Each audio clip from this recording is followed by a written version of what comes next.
S. ಈಗ ನಾವು ethics ಬಗ್ಗೆ ಡಿಸ್ಕಸ್ ಮಾಡ್ತಾ ಇನ್ನು ಮುಂದೆ ಮುಂದೆ ಬೇರೆ ಬೇರೆ ವಿಷಯಗಳನ್ನು ನೋಡ್ತಾ ಹೋಗ್ತೇವೆ. ಎಥಿಕ್ಸ್ ಅನ್ನೋ ಶಬ್ದಕ್ಕೆ ಎರಡು ಅರ್ಥನೂ ಇದೆ. ನೀತಿ ಶಾಸ್ತ್ರ ಅಂತ ಸಹ ಅರ್ಥ ಇದೆ, ನೈತಿಕತೆ ಸಹ ಅನ್ನೋದು ಒಂದು ಅರ್ಥ. ಸಮಯಕ್ಕೆ ತಕ್ಕ ಹಾಗೆ ಅದು ಅರ್ಥವನ್ನು ಪಡ್ಕೊಳ್ತಾ ಹೋಗುತ್ತೆ. ಎಥಿಕ್ಸನ್ನು ಸ್ಟಡಿ ಮಾಡೋದು ಅಂತಂದರೆ ಅದೊಂದು ನೈತಿಕತೆಯನ್ನು ಒಳಗೊಂಡಂತಹ ಒಂದು ದೊಡ್ಡ ಶಾಸ್ತ್ರ. ಈಗ ಶಾಸ್ತ್ರ ಅಂತ ಹೇಳೋದು ಅಂತಂದರೆ ಹಿಂದಿನ ಕಾಲದ ಶಾಸ್ತ್ರ ಆ ಶಾಸ್ತ್ರ ಅಲ್ಲ. ಇಲ್ಲಿ ಭೌತಶಾಸ್ತ್ರ, ರಸಾಯನಶಾಸ್ತ್ರ, ಡಿಸಿಪ್ಲಿನ್ ಅಂತ ಕರಿತೇವೆ ನೋಡಿ ಇಂಗ್ಲೀಷ್ನಲ್ಲಿ, ಅಲ್ವಾ? ಸ್ಟಡಿ ಮಾಡುವಂಥ ಒಂದು ಅಧ್ಯಯನ ವಿಭಾಗ. ಎಥಿಕ್ಸ್ ಅನ್ನೋದು ಸಹ ನಮ್ಮ ಮಾರಲ್ ಎಥಿಕಲ್ ಡಿಸಿಷನ್ಗಳನ್ನು ಸ್ಟಡಿ ಮಾಡುತ್ತೆ. ಅದು ನೀತಿಶಾಸ್ತ್ರ. ನೈತಿಕತೆ ಅನ್ನೋ ಸಹ ಅದು ಒಂದು ಅರ್ಥ ಬರುತ್ತೆ. ಎಷ್ಟೋ ಸಾರಿ ನೀವು ಕೇಳಿರ್ತೀರಿ, ನೈತಿಕತೆ, ಮೊರಾಲಿಟಿ, ಎಥಿಕಲ್ಲು ಮತ್ತು ಮಾರಲ್ಲು ಇಂಟರ್ಚೇಂಜ್ ಆಗು ಯೂಸ್ ಮಾಡ್ತಾ ಇರ್ತಾರೆ ಎಷ್ಟೋ ಸಾರಿ. ಆದರೆ ನಾವು ಅದು ಎರಡರ ನಡುವಿನ ಡಿಫರೆನ್ಸನ್ನು ಮುಂದೆ ತಿಳ್ಕೊಳ್ತೇವೆ. ಆದರೆ ನಾನು ಈಗ ಯಾವುದೇ ಟೆಕ್ನಿಕಲ್ ಟರ್ಮ್ಸ್ಗಳಿಗೆ ಅಥವಾ ಡೆಫಿನೇಷನ್ಗಳಿಗೆ ಈಗ ಹೋಗೋದಿಲ್ಲ. ಸ್ವಲ್ಪ ದಿನ ನಾವು ಡಿಸ್ಕಸ್ ಮಾಡಲಿಕ್ಕಿರುತ್ತೆ. ಯಾಕಂತಂದರೆ ಮೊದಲು ಯಾವುದೇ ವಿಷಯ ಬೇರೆ ಬೇರೆ ವಿಷಯಗಳಾಗಿದ್ದರೆ ಅಲ್ಲಿ ಬ್ಯಾಕ್ಗ್ರೌಂಡ್ ಸ್ಟೋರಿ ಅಥವಾ ಏನೇನಾದರೂ ಆ ವಿಷಯಕ್ಕೆ ಸಂಬಂಧಪಟ್ಟಿದ್ದನ್ನು ಡಿಸೈಡ್ ಮಾಡಿ ಕಲಿತಾ ಹೋಗ್ಬೋದು. ಎಥಿಕ್ಸಲ್ಲಿ ಪ್ರತಿಯೊಬ್ಬರಿಗೂ ಒಂದು ಪರ್ಸ್ಪೆಕ್ಟಿವ್ ಇರುತ್ತೆ. ಸಬ್ಜೆಕ್ಟಿವ್ ಎಕ್ಸ್ಪೀರಿಯನ್ಸ್ ಅಂತ ಹೇಳ್ತೇವೆ. ಸಬ್ಜೆಕ್ಟಿವ್ ಅಂತಂದರೆ ಈಗ ಗಣಿತ ಅನ್ನೋದು objective. Mathematics is an objective subject. 2+2 = 4. ಇದು ಯಾರೇ ಬರಲಿ, ಯಾರೇ ಲೆಕ್ಕ ಹಾಕಲಿ, 2ಕ್ಕೆ 2 ಸೇರಿಸಿದ್ರೆ 4. ಅದು ಅಬ್ಜೆಕ್ಟಿವ್ ಅಲ್ವಾ? ನಾ ಲೆಕ್ಕ ಮಾಡಲಿ, ನೀವು ಲೆಕ್ಕ ಮಾಡಲಿ, ಗಣಿತ ಸರಿಯಾಗಿ ಬರೋರು ಲೆಕ್ಕ ಮಾಡಿದರೆ 2ಕ್ಕೆ 2 ಸೇರಿಸಿದ್ರೆ 4 ಬರುತ್ತೆ. ಜಗತ್ತಿನ ಯಾವುದೇ ಮೂಲೆಗೆ ಹೋದರೂ ಮ್ಯಾಥಮ್ಯಾಟಿಕ್ಸು ಅದೇ ರೀತಿ ವರ್ಕ್ ಆಗೋದು. ಆದರೆ ಎಥಿಕ್ಸ್ ಇದೆಯಲ್ವಾ, ನನಗೆ ಸರಿ ಅನಿಸಿದ್ದು ನಿಮಗೆ ಸರಿ ಅನಿಸುತ್ತೆ ಅಂತಲ್ಲ. ನಾನು ಯಾವುದನ್ನು ಆಹಾರ ಅಂತ ಒಳ್ಳೆಯದು ಅಂತ ಅಂದ್ಕೊಂಡಿರ್ತೇನೋ ಅದು ನಿಮ್ಗೆ ಸರಿ ಅನಿಸದೇ ಇರಬಹುದು. ಈ veg, non veg, junk food, street food, ಈ ರೀತಿ ಬೇರೆ ಬೇರೆ ಆಹಾರಗಳ ವಿಷಯದಲ್ಲಿ ಕಲ್ಚರ್, ನಮ್ಮ ಸಂಸ್ಕೃತಿ ಸಂಪ್ರದಾಯ, ರಿಲಿಜನ್ ಅಲ್ವಾ, ಮತ್ತು ನಮ್ಮ ಟ್ರೆಡಿಷನ್, ಈ ಥರ ಎಕ್ಸಾಂಪಲ್ ತುಂಬ ಕೊಡ್ತಾ ಹೋಗ್ಬೋದು. ಇದೆಲ್ಲ ಏನು ಸಬ್ಜೆಕ್ಟಿವ್. ಸಬ್ಜೆಕ್ಟಿವ್ ಅಂತಂದರೆ ವ್ಯಕ್ತಿಗಳಿಂದ ವ್ಯಕ್ತಿಗೆ ಬದಲಾಗ್ತಾ ಹೋಗುತ್ತೆ. ಒಬ್ಜೆಕ್ಟಿವ್ ಅಂತಂದರೆ ವಸ್ತುನಿಷ್ಠ ಅಂತ ಕರೀತೇವೆ. ಅದು ಹಾಗೇ ಇರುತ್ತೆ. ಆ ವಸ್ತು ನೀವು ಯಾರೇ ಬಂದು ನೋಡಿದ್ರು ಅದೇ ರೀತಿ ಇರೋದೆ, ಬದಲಾಗೋದಿಲ್ಲ. ವ್ಯಕ್ತಿನಿಷ್ಠ ಅಂತಂದರೆ ವ್ಯಕ್ತಿಯಿಂದ ವ್ಯಕ್ತಿಗೆ ಬದಲಾಗ್ತಾ ಇರುತ್ತೆ. ಸೊ ಸಬ್ಜೆಕ್ಟಿವ್ ಮತ್ತು ಅಬ್ಜೆಕ್ಟಿವ್ ಎರಡು ಡಿಫ್ರೆನ್ಸ್ ನಮಗೆ ಗೊತ್ತಿರಬೇಕು. ಸೊ ಅಬ್ಜೆಕ್ಟಿವ್ ಅಂತಂದರೆ ಗ್ರೇಟ್ ಎಕ್ಸಾಂಪಲ್ ಯಾವುದು? ಮ್ಯಾಥಮ್ಯಾಟಿಕ್ಸ್. ಸಬ್ಜೆಕ್ಟಿವ್ ಅಂತಂದರೆ ಫಿಲಾಸಫಿ ಅನ್ನೋದು ದೊಡ್ಡ ಎಕ್ಸಾಂಪಲ್ಲು. ಆ ಫಿಲಾಸಫಿಯ ಒಂದು ಪಾರ್ಟೇ ಎಥಿಕ್ಸು. ಫಿಲಾಸಫಿ ಅನ್ನುವಂಥ ಸಬ್ಜೆಕ್ಟ್ ಇದೆಯಲ್ವಾ, ಅದರ ಬೇರೆ ಬೇರೆ ಬ್ರಾಂಚಸ್ ಇದೆ. ಸಿಸ್ಟಮ್ಯಾಲಜಿ ಅಂತಿದೆ, ಮೆಟಾಫಿಸಿಕ್ಸ್ ಅಂತಿದೆ, ಲಾಜಿಕ್ ಅಂತ ಬರುತ್ತೆ, ಮತ್ತು ಎಥಿಕ್ಸ್ ಅಂತ ಬರುತ್ತೆ. ಎಪಿಸ್ಟಮ್ಯಾಲಜಿಯಲ್ಲಿ ನಮಗೆ ಒಂದು ಕಡೆಯಿಂದ ಜ್ಞಾನ ಸಿಗ್ತಾ ಇರುತ್ತೆ. ಉದಾಹರಣೆಗೆ ನೀವು ನ್ಯೂಸ್ ಪೇಪರ್ ಓದ್ತೀರಿ, ಹಿಂದೂ, ಇಂಡಿಯನ್ ಎಕ್ಸ್‌ಪ್ರೆಸ್ಸು, ಯಾವುದೇ ನ್ಯೂಸ್ ಪೇಪರ್ ಇರಬಹುದು. ನಿಮಗೆ ಒಂದು ನಂಬಿಕೆ ಇದ್ದರೆ ಮಾತ್ರ ಅದನ್ನು ನೀವು ಸ್ವೀಕರಿಸ್ತೀರಿ ಅಲ್ವಾ? ನಾವು ಈಗ ಹುಟ್ಟಿದ ಮಗುವಿಗೆ ತಾಯಿ ಮೇಲೆ ನಂಬಿಕೆ ಇರುತ್ತೆ, ಅಥವಾ ಮಕ್ಕಳಿಗೆ ತಂದೆ ತಾಯಿ ಮೇಲೆ, ಶಿಕ್ಷಕರ ಮೇಲೆ ನಂಬಿಕೆ ಇರುತ್ತೆ. ಇವರು ಒಂದು ವ್ಯಾಲಿಡ್ ಸೋರ್ಸ್, ಇವರನ್ನು ನಾವು ಅವಲಂಬಿಸಬಹುದು ಅನ್ನುವಂಥ ನಂಬಿಕೆ ಇರುತ್ತೆ. ಆದರೆ ಎಪಿಸ್ಟಮಾಲಜಿಯಲ್ಲಿ ಬರುವಂಥ ಪ್ರಶ್ನೆಗಳೇನಂತಂದರೆ, ಜ್ಞಾನ, ನಿಜವಾಗ್ಲೂ ಜ್ಞಾನ ಅಂದರೆ ಏನು? ಜ್ಞಾನದ ಸರಿಯಾದ ಮೂಲ ಯಾವುದಾಗಿರಬೇಕು? ಆ್ಯಕ್ಚುಲಿ ನೀವು ಥಿಂಕ್ ಮಾಡಿ. ಈಗ ನಮಗೆ ಧರ್ಮದಲ್ಲಿ ಬರುವಂಥ ಎಷ್ಟೋ ಆಚರಣೆಗಳ ಬಗ್ಗೆ ಅನುಮಾನ ಇರುತ್ತೆ. ನಮ್ಮ ಹಿಂದಿನವರು ಪಾಪ ಅವ್ರಿಗೆ ಗೊತ್ತಿರೋದಿಲ್ಲ, ಹಿಂದಿನವ್ರು ಹೇಳ್ಕೊಂಡು ಬಂದಿರ್ತಾರೆ, ಇವರು ಕಂಟಿನ್ಯೂ ಮಾಡ್ತಾ ಇರ್ತಾರೆ. ಈಗ ಧಾರ್ಮಿಕ ಆಚರಣೆಗಳಲ್ಲಿ ಎಷ್ಟು ಆಚರಣೆಗಳು ಹಾಗೆ ಆಗಿರುತ್ತೆ. ನಾವೇನು ಮಾಡ್ತೇವೆ? ನಾವು ಕ್ವಶನ್ ಮಾಡ್ತೇವೆ. ನಮ್ಮ ತಂದೆ ತಾಯಿ ಇರಬಹುದು, ಹಿರಿಯರು ಇರಬಹುದು, ಏನಿದ್ರ ಹಿಂದಿನ ರೀಸನ್ ಏನು? ರೀಸನ್ ಇಲ್ಲದೆ ನೀವು ಹೇಗೆ ಒಪ್ಕೊಂಡ್ರಿ ಅಂತ ಕೇಳ್ತೇವೆ. ಅದು ಸಹಜವಾದಂತಹ ಕುತೂಹಲ ಆಗಿರಬಹುದು, ಅಥವಾ ಕ್ವಶನಿಂಗ್ ಮೈಂಡ್ ಸೆಟ್ಟಿಂದ, ಸೈಂಟಿಫಿಕ್ ಟೆಂಪರಮೆಂಟ್ ಅಂತ ಹೇಳ್ತೀವಲ್ವಾ, ಅದು ಆಗಿರಬಹುದು. ಅದೇ ರೀತಿ ಕೆಲವೊಬ್ಬರು ವಿರೋಧಿಸಬೇಕು ಅಂತಲೇ ಕ್ವಶನ್ ಮಾಡೋರು ಇರ್ತಾರೆ, ಅದು ಆಗಿರಬಹುದು. ಪ್ರಶ್ನೆ ಮಾಡೋದು ನಾವು ಸಾಮಾನ್ಯವಾಗಿ ಮಾಡ್ತೇವೆ. ಆದರೆ ಆ್ಯಕ್ಚುಲಿ ನಾವು ನೇರವಾಗಿ ಒಪ್ಕೊಳ್ಳೋದು ಯಾವುದು ಹೇಳಿ? ಸೈನ್ಸು. ಸೈನ್ಸು ಅಂದರೆ ಸೈನ್ಸ್ ಎಲ್ಲಿಂದ ಒಪ್ಕೊಂಡಿದ್ದೇವೆ? ನಾವು ಚಿಕ್ಕಂದಿನಿಂದ ಶಾಲೆಗೆ ಹೋಗಿ ನಮ್ಮ ಟೀಚರ್ಸು, ಬುಕ್ಸು ಮತ್ತು ಬೇರೆ ಬೇರೆ ವಿಡಿಯೋ, ಗೂಗಲ್ಲು, AI ಈ ರೀತಿ ಇಂಥ ಸೋರ್ಸ್ಗಳಿಂದ ನಾವು ತಿಳ್ಕೊಂಡಿರೋದು ಸೈನ್ಸು ಅಲ್ವಾ? ಈಗ ಈ ಟೀಚರ್ಸು, ಬುಕ್ಸು, AI ಇದೆಲ್ಲ ಸತ್ಯನೇ ಹೇಳುತ್ತಾ ಅಂತ ನಮಗೆ ಏನಾದರೂ ಕ್ಲಾರಿಟಿ ಇದೆಯಾ? ನಾವು ನಂಬಿದ್ದೇವೆ ಅಷ್ಟೇ ಅಲ್ವಾ? ಗ್ರಾವಿಟೇಷನ್ ಫೋರ್ಸ್, ಹೌದು, ಮೇಲಿಂದ ಕೆಳಗಡೆ ಒಂದು ವಸ್ತು ಬೀಳುತ್ತೆ, ಅದಕ್ಕೆ ಗ್ರಾವಿಟೇಷನ್ ಫೋರ್ಸ್ ಅಂತ ಕರೀತಾರೆ, ಗುರುತ್ವಾಕರ್ಷಣ ಶಕ್ತಿ ಅಂತ ಕರೀತಾರೆ. ಹೇಳಿದ್ರು ನಾವು ನಂಬಿದ್ವಿ. ಹಾಗಾದರೆ ನಾವು ಎಲ್ಲವನ್ನ ನಂಬ್ತಾ ಇರ್ತೇವಾ? ಯಾರಾದರೂ ಒಬ್ಬ ಪರ್ಸನ್ನನ್ನು ನಾವು ನಂಬ್ತೀವಿ ಅಂತಂದ್ರೆ ಅವ್ರು ಹೇಳಿದನ್ನೆಲ್ಲ ನಂಬ್ತಾ ಇರ್ತೀವಾ? ಸಿಚುವೇಶನ್ ಚೇಂಜ್ ಆದಾಗ ಬದಲಾಗುತ್ತೆ ಅಲ್ವಾ? ನಾವು ಏನನ್ನೇ ನಂಬಿದ್ರೂ ಅದ್ರ ಹಿಂದೆ ಒಂದು ರೀಸನ್ ಇರುತ್ತೆ, ನಮಗೆ ನಾವೇ ಕೊಟ್ಕೊಳ್ಳೋ ರೀಸನ್ ಇರುತ್ತೆ. ಸೈನ್ಸನ್ನು ನಾವು ನಂಬ್ತೀವಿ ಯಾಕಂತಂದರೆ ಕಣ್ಣು ಮುಂದೆ ಕಾಣಿಸುತ್ತೆ, ಅಥವಾ ಆ ಹೇಳುವಂಥ ವ್ಯಕ್ತಿಯಲ್ಲಿ ಒಂದು ಅಥಾರಿಟಿ ಇರುತ್ತೆ ಅಂತ ನಾವು ಗೌರವಿಸ್ತೇವೆ. ಆ ವ್ಯಕ್ತಿ ಅದನ್ನು ಸ್ಟಡಿ ಮಾಡಿರಬಹುದು, ಹಾಗಾಗಿ ನಾವು ಆ ವ್ಯಕ್ತಿಯಿಂದ ಅದನ್ನು ಡೈರೆಕ್ಟಾಗಿ ಒಪ್ಕೊಬಿಡೋಣ. ಯಾರೋ ಒಬ್ಬರು PhD ಮಾಡಿರ್ತಾರೆ ಒಂದು ವಿಷಯದಲ್ಲಿ, ಅವರು ಡಿಗ್ರಿ ಸರ್ಟಿಫಿಕೇಟೇ ತೋರಿಸುತ್ತೆ ಈ ವ್ಯಕ್ತಿ ಈ ಒಂದು ವಿಷಯದಲ್ಲಿ PhD ಮಾಡಿದ್ದಾನೆ ಅಂತ. ಸೊ PhD ಮಾಡಿದ ಮೇಲೆ ಚೆನ್ನಾಗಿ ನಾಲೆಜ್ ಇರುತ್ತೆ, ನಾವು ಮತ್ತೆ ವಾದ ಮಾಡೋದು ಬೇಡ, ಹೇಳಿದ್ದನ್ನು ಡೈರೆಕ್ಟಾಗಿ ಒಪ್ಕೊಳ್ಳೋಣ ಅಂತ. ಸೊ ಈ ರೀತಿ ಜ್ಞಾನಕ್ಕೆ ಸಂಬಂಧಪಟ್ಟ ಹಾಗೆ ನಮಗೆ ಆ್ಯಕ್ಚುಲಿ ನಾವು ಎಲ್ಲವನ್ನು ಅನುಭವಿಸ್ಲಿಕ್ಕೆ ಆಗೋದಿಲ್ಲ. ಅಂದರೆ ಪ್ರತಿಯೊಂದು ವಿಷಯವನ್ನು ನಾವೇ ಕಲಿತು, ಗುರುತ್ವಾಕರ್ಷಣ ಶಕ್ತಿ ಅಂತಂದರೆ ಮೇಲಿಂದ ನಾವೇ ಬಿದ್ದು ಹೌದು ಭೂಮಿಗೆ ತನ್ನತ್ತ ಸೆಳೆಯುವ ಶಕ್ತಿ ಇದೆ ಅಂತ ಪ್ರೂವ್ ಮಾಡ್ಕೊಳ್ಳಿಕ್ಕೆ ಹೋದರೆ ಕಷ್ಟ ಆಗುತ್ತೆ. ಆವಾಗ ಪ್ರತಿಯೊಂದನ್ನು ನಾವೇ ಅನುಭವಿಸಿ ನಾವೇ ತಪ್ಪು ಮಾಡಿ ಕಲೀಲಿಕ್ಕೆ ಆಗೋದಿಲ್ಲ. ಆವಾಗ ಜ್ಞಾನದ ಬೇರೆ ಬೇರೆ ಮೂಲಗಳು ನಮಗೆ ಹೆಲ್ಪ್ ಮಾಡುತ್ತೆ. ಜ್ಞಾನಕ್ಕೆ ಸಂಬಂಧಪಟ್ಟಿದ್ದು ಎಪಿಸ್ಟಮಾಲಜಿ, ಫಿಲಾಸಫಿಯ ಒಂದು ಬ್ರ್ಯಾಂಚು. ಫಿಲಾಸಫಿಯ ಇನ್ನೊಂದು ಬ್ರ್ಯಾಂಚು ಮೆಟಾಫಿಸಿಕ್ಸ್. ಫಿಸಿಕ್ಸ್ ಅಂತಂದರೆ ನಮ್ಮ ಕಣ್ಣಿಗೆ ಕಾಣಿಸೋದು, ಭೌತಿಕವಾಗಿ ನಮಗೇನೇನು ಕಾಣಿಸುತ್ತೋ ಅದರ ಬಗ್ಗೆ ಸ್ಟಡಿ ಮಾಡೋದು ಭೌತಶಾಸ್ತ್ರ. ಒಬ್ಸರ್ವೇಷನ್ನು, ಎಕ್ಸ್ಪೆರಿಮೆಂಟೇಷನ್ನು, ಈ ರೀತಿ ಬೇರೆ ಬೇರೆ ರಿಸರ್ಚ್ ಮೆಥಡಾಲಜಿಗಳು ಅಲ್ಲಿ ಬರುತ್ತೆ ಫಿಸಿಕ್ಸಲ್ಲಿ. ಅದೇ ಲಾಜಿಕ್ ಅಂತಂದರೆ ಲಾಜಿಕಲ್ ರೀಸನಿಂಗ್ ಅಂತಾನೆ CSAT ಬರುತ್ತೆ ಅಲ್ವಾ? CSAT ಅಲ್ಲೊಂದು ಪಾರ್ಟ್ ಇದೆ ರೀಸನಿಂಗ್ ಪಾರ್ಟ್ ಅಂತ, ಅಲ್ಲಿ ಬಹಳ ಮುಖ್ಯ ಆಗೋದು ರೀಸನಿಂಗು. ರೀಸನಿಂಗ್ ಅಷ್ಟು ಪವರ್ಫುಲ್ ಆದ ವೆಪನ್ ಮತ್ಯಾವುದು ಇಲ್ಲ ಅಂತ ಹೇಳ್ತಾರೆ ಇಂಟೆಲೆಕ್ಚುವಲ್ ವರ್ಲ್ಡಲ್ಲಿ. ಏನನ್ನೇ ಮಾಡಿದ್ರು ಅದು ಹಿಂದ್ಗಡೆ ಒಂದು ರೀಸನ್ ಇರುತ್ತೆ, ಮತ್ತು ನೀವೇನಾದರೂ ಡಿಸಿಷನ್ ಕೈಗೊಳ್ಳಬೇಕಾದ್ರೆ ನಿಮಗೆ ನಿಮ್ಮದೇ ಆದ ರೀಸನ್ ಇರಬೇಕು. ಲಾಜಿಕ್ಕು ಬಹಳ ಇಂಪಾರ್ಟೆಂಟ್. ಮತ್ತು ಎಥಿಕ್ಸು, ಅದನ್ನು ನಾವು ಡೀಟೇಲಾಗಿ ನೋಡ್ತಾ ಇರ್ತೇವೆ. ಎಥಿಕ್ಸಲ್ಲಿ ನೋಡಿ, ಒಂದು ವಿಷಯ ನಾನು ಮೊದಲೇ ಹೇಳಬೇಕು, ಎಥಿಕ್ಸಲ್ಲಿ ನಾನು ಏನೇ ಹೇಳಿದ್ರು ಅದು ಯಾವುದು ನನ್ನ ಅಭಿಪ್ರಾಯ ಆಗಿರೋದಿಲ್ಲ. ಈಗ ನಾನು ಇಲ್ಲಿ ನಿಮಗೆ ಡಿಸ್ಕಸ್ ಮಾಡಲಿಕ್ಕೆ ಒಂದು ಪ್ಲ್ಯಾಟ್ಫಾರ್ಮ್ ಅಷ್ಟೇ ಇದು. ಸೊ ನಾನಿಲ್ಲಿ ಹೇಳೋದು ನಿಮ್ಮ ಯಾರ ಮೇಲೂ ಪರಿಣಾಮ ಬೀರಬಾರ್ದು, ನೀವೇ ನಿಮ್ಮ ಸ್ವಂತ ಆಲೋಚನೆಯಿಂದ ವಿಚಾರ ಮಾಡಬೇಕು. ಹಾಗಾಗಿ ನಾನು ನನ್ನದೇ ಆದಂತಹ ಉತ್ತರಗಳನ್ನು ಹೇಳೋದಿಲ್ಲ. ನೀವು ಒಂದು ವೇಳೆ ನನ್ನ ಹತ್ರ ಕೇಳಿದರು, ಆ ಸಂದರ್ಭದಲ್ಲಿ ನೀವೇನು ಮಾಡ್ತಾ ಇದ್ರಿ ಅಂತ ಕೇಳಿದ್ರು ನಾನು ಹೇಳೋದಿಲ್ಲ. ಯಾಕಂತಂದರೆ ನೀವು ಹಾಗೆ ಕೇಳಿದಾಗ ನನ್ನ ಉತ್ತರದ ಮೇಲೆ ಅಷ್ಟು ಡಿಪೆಂಡ್ ಆಗಿಬಿಡ್ತೀರಿ. ಹಾಗಾಗಬಾರ್ದು. ನನಗಿಂತ ಇನ್ನಷ್ಟು ಚೆನ್ನಾಗಿ ಉತ್ತರ ನಿಮ್ಮ ಹತ್ರನೇ ಇರಬಹುದು, ಸ್ವಲ್ಪ ಟೈಮ್ ಬೇಕಾಗಬಹುದು ಅದನ್ನು ಕಂಡುಕೊಳ್ಳಿಕ್ಕೆ. ಸೊ ಸ್ವಲ್ಪ ಟೈಮ್ ತಗೊಂಡು ನಿಧಾನವಾಗಿ ಥಿಂಕ್ ಮಾಡಿ ನೀವೇ ಒಂದು ಉತ್ತರಕ್ಕೆ ಬರಬೇಕು. ಈ ರೀತಿ ಮಾಡೋದ್ರಿಂದ ಎಥಿಕಲ್ ಥಿಂಕಿಂಗ್ ಡೆವಲಪ್ ಆಗ್ತಾ ಹೋಗುತ್ತೆ. ಮುಂದೆ ಯಾವುದೇ ಆಫೀಸರ್ ಆಗಲಿ ಏನೇ ಆಗಲಿ ಅದು ಕೇಸ್ ಸ್ಟಡಿ ಬರಲಿ ಬೇಕಿದ್ರೆ ಎಕ್ಸಾಮ್ನಲ್ಲಿ, ಎಲ್ಲೇ ಆದರೂ ಹೆಲ್ಪ್ ಆಗೋದು ನಿಮ್ಮ ಓನ್ ಥಿಂಕಿಂಗಿಂದ. ತುಂಬ ಜನ ಏನು ಮಾಡ್ತಾರೆ, ಕೆಲವು ಗಂಟೆಗಳ ವಿಡಿಯೋ ಅಂತ ನೋಡೋದು ಅಥವಾ ಯಾವುದೋ ಬುಕ್ ಓದೋದು, ಇಷ್ಟಕ್ಕೆ ಎಥಿಕ್ಸನ್ನು ಲಿಮಿಟ್ ಮಾಡಿಬಿಡ್ತಾರೆ. ಪ್ರಾಬ್ಲಮ್ ಏನಂತಂದರೆ ಎಕ್ಸಾಮ್ನಲ್ಲಿ ಕೇಸ್ ಸ್ಟಡಿಗಳು ಬಂದಾಗ ಅದು ಆ ಬುಕ್ಕಿಂದ ಬಂದಿರೋದಿಲ್ಲ, ವಿಡಿಯೋದಿಂದ ಬಂದಿರೋದಿಲ್ಲ, ಮತ್ತು ಶಬ್ದಗಳು ಇಂಗ್ಲೀಷಿಂದು ಟಫ್ ಇರುತ್ತೆ. ನಿಮ್ಮನ್ನು ಆ ಒಂದು ಟೈಮ್ ಲಿಮಿಟಲ್ಲಿ ನೀವು ಕ್ರಿಟಿಕಲ್ ಥಿಂಕಿಂಗ್ ಮಾಡಬೇಕು. ಆ ರೀತಿ ನಿಮಗೆ ಪರೀಕ್ಷೆ ಒಡ್ಡೋದು ಎಥಿಕ್ಸು.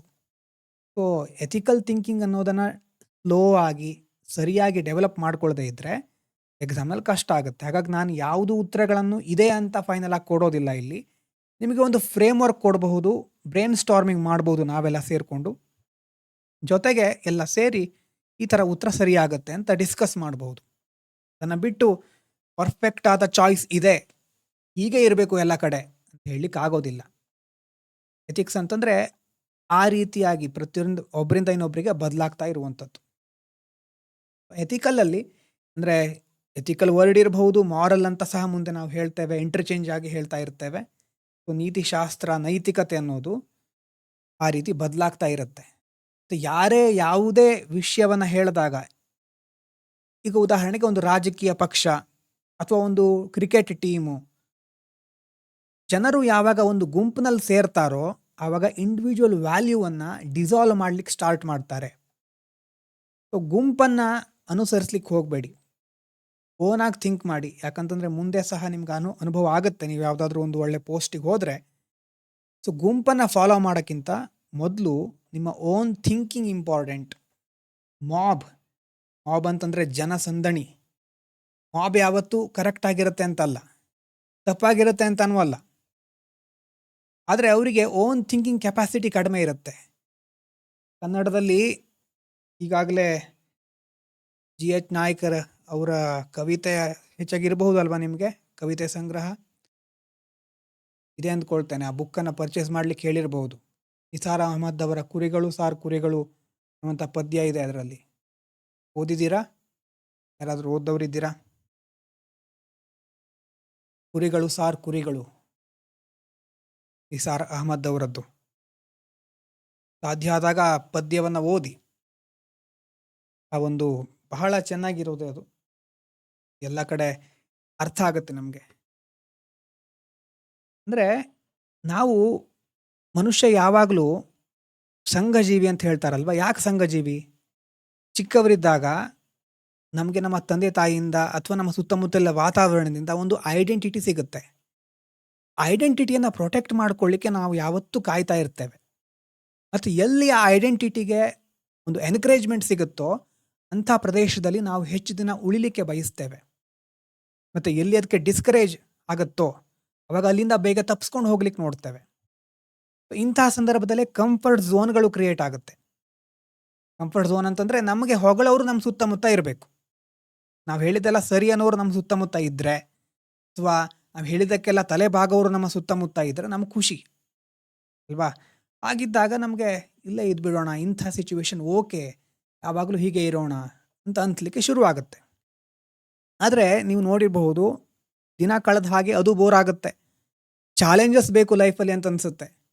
ಎಂಥ ಜೀವನ ಇದು, ಎಲ್ಲ ನಾನು ಅಂದ್ಕೊಂಡಾಗೆ ಆಗ್ತಾ ಇದ್ದರೆ ಅದು ಬೋರು ಅಂತ ಕೆಲವರಿಗೆ ಅನಿಸುತ್ತೆ. ಅವಾಗ ಅವರು ಹೊಸದೇನಾದರೂ ಎಕ್ಸ್ಪ್ಲೋರ್ ಮಾಡ್ಲಿಕ್ಕೆ ಹೋಗ್ತಾರೆ. ಸೊ ಅಂತಹ ಎಕ್ಸ್ಪ್ಲೋರ್ ಮಾಡೋರಿಂದ, ಅಂತಹ ವಿಜ್ಞಾನಿಗಳಿಂದ ನಾವು ಎಷ್ಟೋ ಪಡ್ಕೊಳ್ತೇವೆ ಒಂದು ಸಮಾಜವಾಗಿ. ಸೊ ಐಡೆಂಟಿಟಿಯನ್ನು ಪ್ರೊಟೆಕ್ಟ್ ಮಾಡೋದು ಒಂದು ಹಂತ ಆದರೆ, ಐಡೆಂಟಿಟಿಗೆ ಚಾಲೆಂಜ್ ಹಾಕಿ, ಇಲ್ಲ ನಾನು ಇಷ್ಟು ದಿನ ಇದ್ದಂಥ ವ್ಯಕ್ತಿನೇ ಬೇರೆ, ಇನ್ಮೇಲೆ ನಾನು ಹೇಗಿರ್ತೀನೋ ಆ ವ್ಯಕ್ತಿನೇ ಬೇರೆ, ನಾಳೆಯಿಂದ ನಾನು ಹೀಗಿರ್ತೇನೆ ಡಿಸೈಡ್ ಮಾಡ್ತಾರೆ ತುಂಬ ಜನ ಡಿಸೈಡ್ ಮಾಡ್ತಾರೆ. ಅದಕ್ಕೆ ಏನಂತ ಕರೀತಾರೆ? ಅದಕ್ಕೆ ನ್ಯೂ ಇಯರ್ ರೆಸಲ್ಯೂಷನ್ ಅಂತ ಕರೀತಾರೆ. ನ್ಯೂ ಇಯರ್ ರೆಸಲ್ಯೂಷನ್ನು ಅಲ್ವಾ?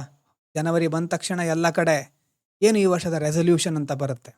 ಈ ವರ್ಷ ಹೀಗಿರಬೇಕು, ಪ್ರತಿದಿನ 15 ಗಂಟೆ ಓದಬೇಕು, 2 ಗಂಟೆ ನಿದ್ದೆ ಮಾಡಬೇಕು, ಮತ್ತು 3 ಗಂಟೆ ಧ್ಯಾನ ಮಾಡಬೇಕು, ಮತ್ತು ಉಳಿದಿರೋ ಟೈಮನ್ನು ನಾವು ಸಾಮಾಜಿಕ ಕೆಲಸಗಳಿಗೆ ಮೀಸಲಿಡಬೇಕು. ಸೊ ಈ ರೀತಿಯಾದಂತಹ ಅತಿರೇಕದ ಗುರಿಗಳನ್ನು ಕೆಲವರು ಹಾಕ್ಕೊಳ್ತಾರೆ. 2 ವಾರಕ್ಕೆ ಅದು ಬಿದ್ದೋಗ್ಬಿಡುತ್ತೆ.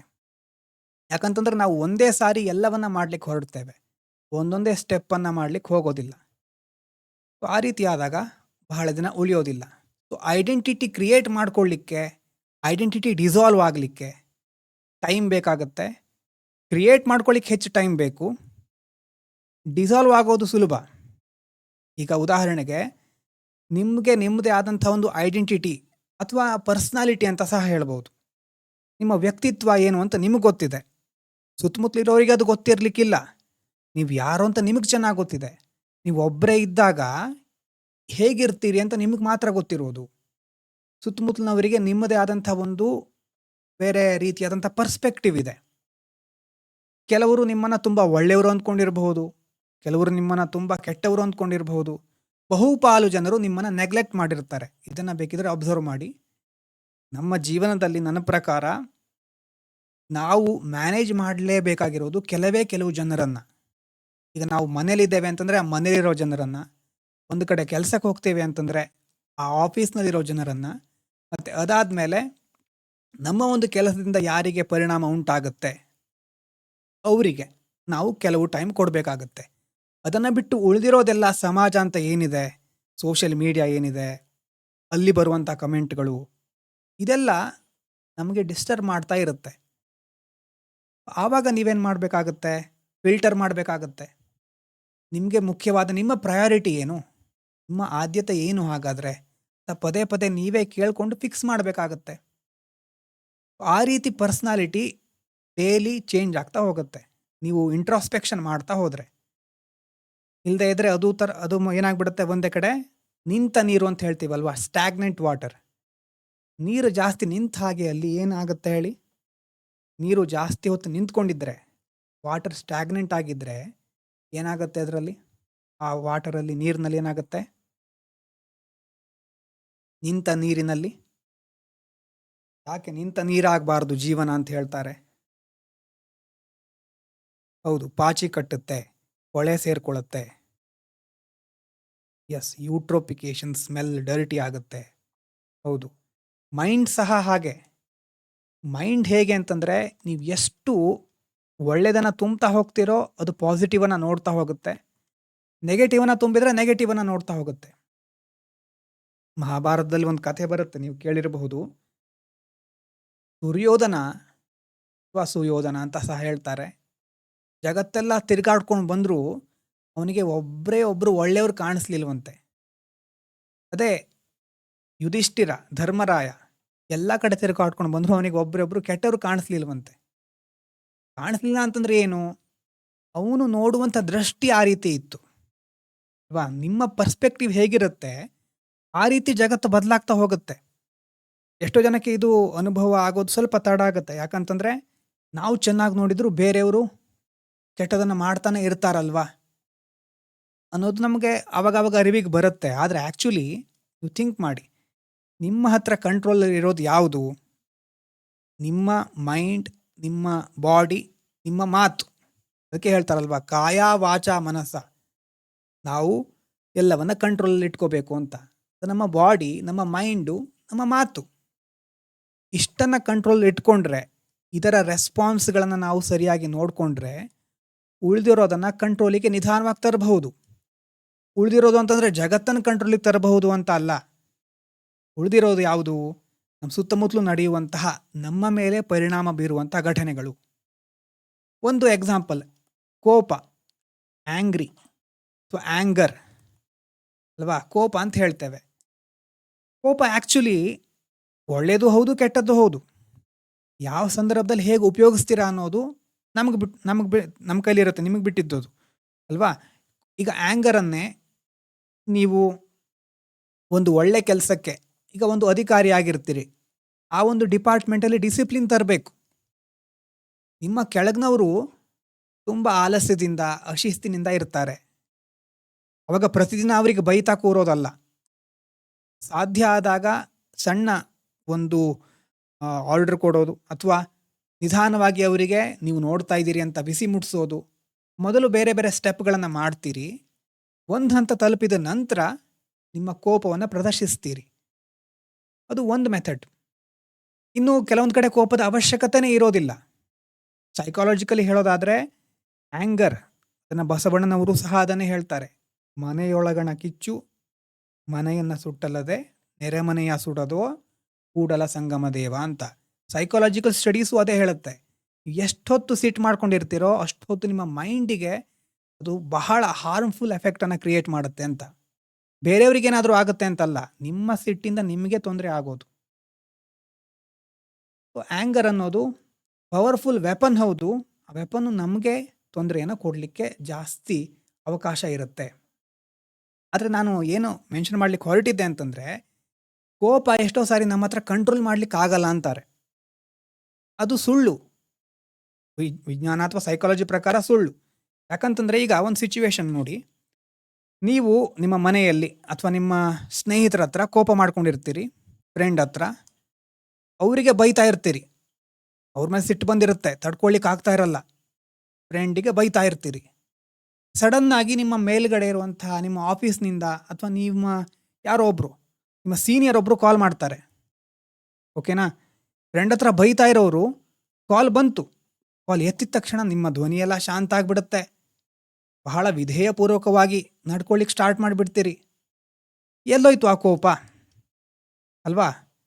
ಇಷ್ಟೊತ್ತು ಯಾವ ಫ್ರೆಂಡ್ ಮೇಲೆ ನಿಮಗೆ ಕಂಟ್ರೋಲ್ ಇಲ್ಲದೆ ಬಂದಿತ್ತೋ ಕೋಪ, ಆ ಕೋಪನೇ ಈಗ ಒಬ್ಬ ಸೀನಿಯರ್ ಸಿಟಿಸನ್ ಅಥವಾ ನೀವು ಗೌರವ ಕೊಡುವಂಥ ವ್ಯಕ್ತಿ ಕಾಲ್ ಮಾಡಿದಾಗ ಕೋಪ ಇಲ್ಲ. ಅದರ ಅರ್ಥ ಏನು? ಇದು ಎಕ್ಸ್ಪೀರಿಯನ್ಸ್ ಆಗಿರಬಹುದು ನಿಮಗೆಲ್ಲ. ಸಡನ್ ಆಗಿ ಯಾರೋ ಬರ್ತಾರೆ, ಅವಾಗ ನಾವು ಬೇಕು ಅಂತಾನೆ ಕಂಟ್ರೋಲ್ ಮಾಡ್ಕೊಳ್ತೀವಿ ಅಂದರೆ ಅದರ ಅರ್ಥ ಕಂಟ್ರೋಲ್ ಮಾಡಬಹುದು ಅಂತ. ಅದು ಯಾವುದೇ ವಿಷಯ ಆಗಿರಬಹುದು, ಷಡ್ವರ್ಗಗಳಲ್ಲಿ ಬರುವಂಥ ಯಾವುದೇ ವಿಷಯ ಆಗಿರಬಹುದು. ಕಾಮ, ಕ್ರೋಧ, ಲೋಭ, ಮೋಹ, ಮದ, ಮತ್ಸರ್ಯ. ನಾವು ಕಂಟ್ರೋಲ್ ಮಾಡಿಕೊಳ್ಳುವಂಥ ಉದಾಹರಣೆಗಳು ನಮ್ಮ ಕಣ್ಣು ಮುಂದೆ ಇರುತ್ತೆ ಅಲ್ವಾ? ಅಂಥ ಉದಾಹರಣೆಗಳು ಇದ್ದಾಗಲೂ ಸಹ ನನಗೆ ಕಂಟ್ರೋಲ್ ಮಾಡಲಿಕ್ಕೆ ಆಗೋದಿಲ್ಲ ಕೋಪವನ್ನು, ನಾನು ಶಾರ್ಟ್ ಟೆಂಪರ್, ಈ ರೀತಿ ಕೆಲವರು ಹೇಳ್ತಾರಲ್ವಾ. ಅದು ಆ್ಯಕ್ಚುಲಿ ಅವರು ತಮಗೆ ತಾವೇ ಕೊಟ್ಕೊಂಡಿರುವಂಥ ರೀಸನ್ಸ್. ಆ ರೀಸನ್ನಿಂದ ನಾವು ಹೊರಗಡೆ ಬರಬೇಕಾಗತ್ತೆ. ಆಬ್ಜೆಕ್ಟಿವ್ಲಿ ನಮ್ಮನ್ನು ನಾವೇ ನೋಡ್ಕೊಳ್ಳೋದು ಕಲಿಬೇಕಾಗತ್ತೆ. ಇದಕ್ಕೆ ಹೇಳ್ತಾರೆ ಸಾಕ್ಷಿ ಭಾವ, ಸಾಕ್ಷಿ ಪ್ರಜ್ಞೆ ಅಂತ ಕರೀತಾರೆ. ಏನದರ ಅರ್ಥ? ಈಗ ನಿಮಗೆ ಒಂದು ಸಮಸ್ಯೆ ಬಂದಿದೆ. ಉದಾಹರಣೆಗೆ ವರ್ಕ್ ಮಾಡ್ತಾ ಇರ್ತೀರಿ, ಸ್ಟಡಿ ಮಾಡ್ಲಿಕ್ಕೆ ಟೈಮ್ ಸಾಕಾಗ್ತಾ ಇರೋದಿಲ್ಲ, ಟೈಮ್ ಹೇಗೆ ಸೆಟ್ ಮಾಡ್ಕೊಳ್ಳೋದು ಅಂತ ಗೊತ್ತಾಗ್ತಾ ಇರೋದಿಲ್ಲ. ಆವಾಗ ನೀವು ಎಷ್ಟೇ ಥಿಂಕ್ ಮಾಡಿ, ನಿಮ್ಮ ಮನಸ್ಸಿನಲ್ಲಿ ಹೊಸ ಯೋಚನೆ ಬರುತ್ತೆ ಬಿಟ್ಟರೆ, ನಿಮ್ಮ ಬಗ್ಗೆ ನೀವೇ ಥಿಂಕ್ ಮಾಡ್ಲಿಕ್ಕೆ ಸ್ಟಾರ್ಟ್ ಮಾಡಿದರೆ, ಹೀಗೆ ಮಾಡ್ಬೋದು, ಹಾಗೆ ಮಾಡ್ಬೋದು, ಇನ್ನೇನೋ ಮಾಡಬಹುದು, ಹೀಗಾಗುತ್ತೆ, ಹಾಗಾಗುತ್ತೆ, ರಿಯಾಲಿಟಿ ಇನ್ನೇನೋ ಬಂದುಬಿಡುತ್ತೆ ಸಡನ್ನಾಗಿ. ರಿಯಾಲಿಟಿಯಲ್ಲಿ ನಿಮಗೆ ಗೊತ್ತಿಲ್ಲದಿರೋ ವರ್ಕು ಸಡನ್ನಾಗಿ ಬಂದುಬಿಡುತ್ತೆ. ಅಂಥ ಸಿಚುವೇಷನ್ನಲ್ಲಿ ನಿಮ್ಮನ್ನು ನೀವು ಆಬ್ಜೆಕ್ಟಿವ್ ಆಗಿ ನೋಡ್ಕೊಳ್ಳೋದನ್ನು ಕಲಿಬೇಕಾಗತ್ತೆ. ಅಂದರೆ ಏನು? ಒಂದು ಸಿಂಪಲ್ ಮೆಥಡನ್ನು ಹೇಳ್ತಾರೆ ಸೈಕಾಲಜಿಯಲ್ಲಿ. ಏನಂತಂದರೆ, ನೀವು ಇನ್ನೊಬ್ಬ ವ್ಯಕ್ತಿ ನಿಮ್ಮ ಮುಂದಿದ್ದಾನೆ, ಅವನಿಗೆ ಆ ಸಿಚುವೇಶನ್ ಬಂದಿದೆ. ನೀವು ಯಾವ ಪರಿಸ್ಥಿತಿಯಲ್ಲಿ ಇದ್ದೀರೋ ಅದೇ ಸಿಚುವೇಶನ್ ಇನ್ನೊಬ್ಬ ವ್ಯಕ್ತಿಗೆ ಬಂದಿದೆ. ನೀವು ಅವನಿಗೆ ಸಲಹೆಗಾರರು. ನೀವು ಆ ವ್ಯಕ್ತಿಗೆ ಈಗ ಸಲಹೆ ಕೊಡಬೇಕು. ಆ ವ್ಯಕ್ತಿಯ ಎಲ್ಲ ಪರಿಸ್ಥಿತಿಗಳು ಸಹ ನಿಮ್ಗೆ ಗೊತ್ತಿದೆ. ಈಗ ಆ ವ್ಯಕ್ತಿಗೆ ಒಳ್ಳೆಯದಾಗುವಂಥ ಸಲಹೆ ಕೊಡಬೇಕು.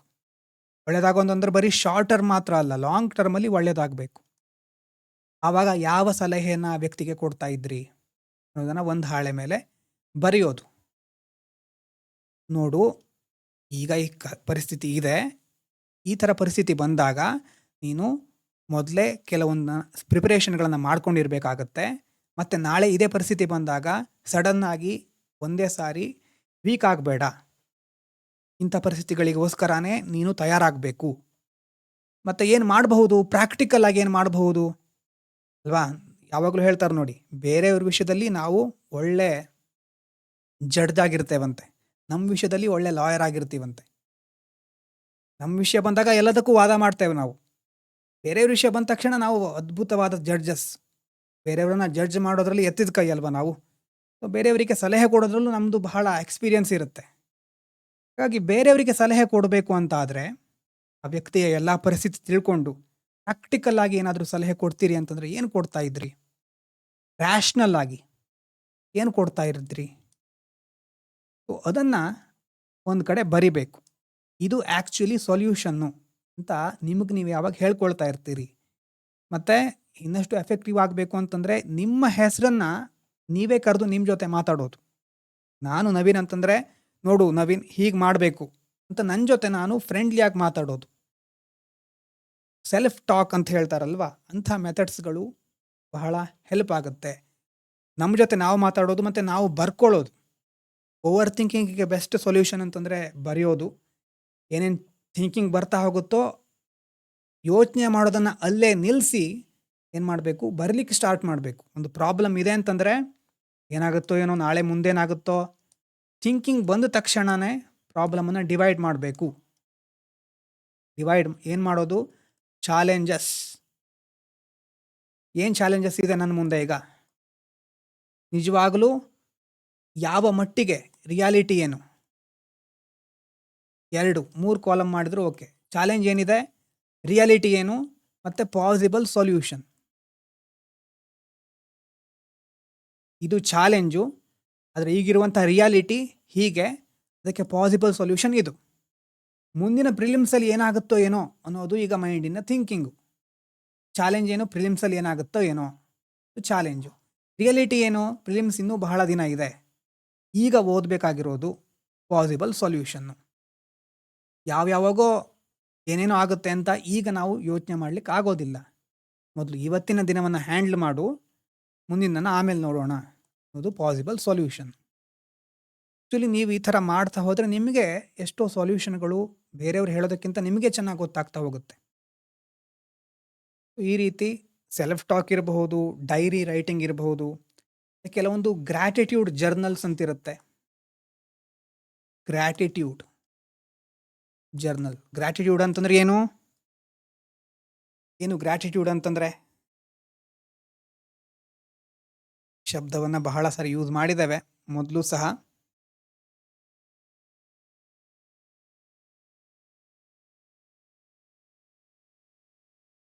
ಗ್ರ್ಯಾಟಿಟ್ಯೂಡ್ ಅಂತಂದ್ರೆ ಕೇಳಿಸ್ತಾ ಇದೆ ಅಲ್ವಾ? ಎಸ್, ಕೃತಜ್ಞತೆ. ಎಸ್, ಇರೋದನ್ನು ಗೌರವಿಸುವುದು, ಧನ್ಯವಾದ ಸಲ್ಲಿಸುವುದು. ಹೌದು.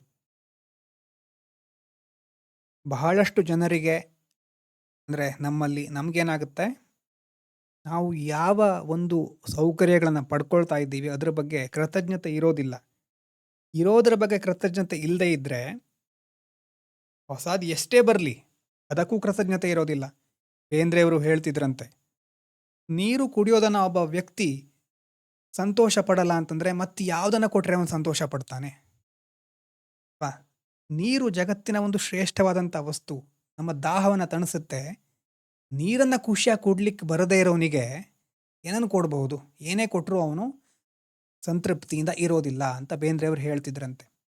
ಹಾಗಾಗಿ ಸಣ್ಣ ಸಣ್ಣ ವಿಷಯ ಅಂತ ನಮಗೇನು ಅನಿಸುತ್ತೋ ಅದೂ ಸಹ ಬಹಳ ಅಮೂಲ್ಯವಾದದ್ದು ಅಂತ ಕ್ಷಣ ಯಾವ್ಯಾವಾಗ ನಿಮ್ಗೆ ಅನಿಸುತ್ತೋ ಆವಾಗೆಲ್ಲ ನೀವು ಗ್ರ್ಯಾಟಿಟ್ಯೂಡನ್ನು ಪ್ರಾಕ್ಟೀಸ್ ಮಾಡಿದರೆ ಎಷ್ಟೋ ಸಮಸ್ಯೆಗಳು ಮಾನಸಿಕವಾಗಿರೋದು ಕಡಿಮೆ ಆಗುತ್ತೆ. ಅದು ಸೈಕಾಲಜಿಕಲಿ ಪ್ರೂವ್ ಅನ್ನೋದು.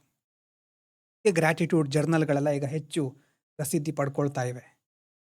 ಇಷ್ಟೆಲ್ಲ ಮೆಥಡ್ಗಳನ್ನು ಯಾಕೆ ಈಗಲೇ ಹೇಳ್ತಾ ಇದ್ದೇನೆ ಅಂತಂದರೆ, ಮುಂದೆ ಸಮಸ್ಯೆಗಳು ಬಂದಾಗ ಓವರ್ ಥಿಂಕಿಂಗ್ ಮಾಡಬಾರ್ದು, ಕೃತಜ್ಞತೆ ಇರಬೇಕು. ನಿಮ್ಮಿಂದನೇ ಎಲ್ಲ ಜಗತ್ತು ನಡೀತಾ ಇಲ್ಲ. ಜಗತ್ತು ನಿಮಗೆ ಬಹಳಷ್ಟು ವಿಷಯಗಳನ್ನು ಕೊಟ್ಟಿದೆ. ಅದರ ಬಗ್ಗೆ ಕೃತಜ್ಞತೆ ಇಟ್ಕೊಂಡು ಏನು ಮಾಡಲಿಕ್ಕಾಗುತ್ತೋ ಮಾಡಲಿಕ್ಕೆ ಹೊರಡೋದು ಮುಂದೆ.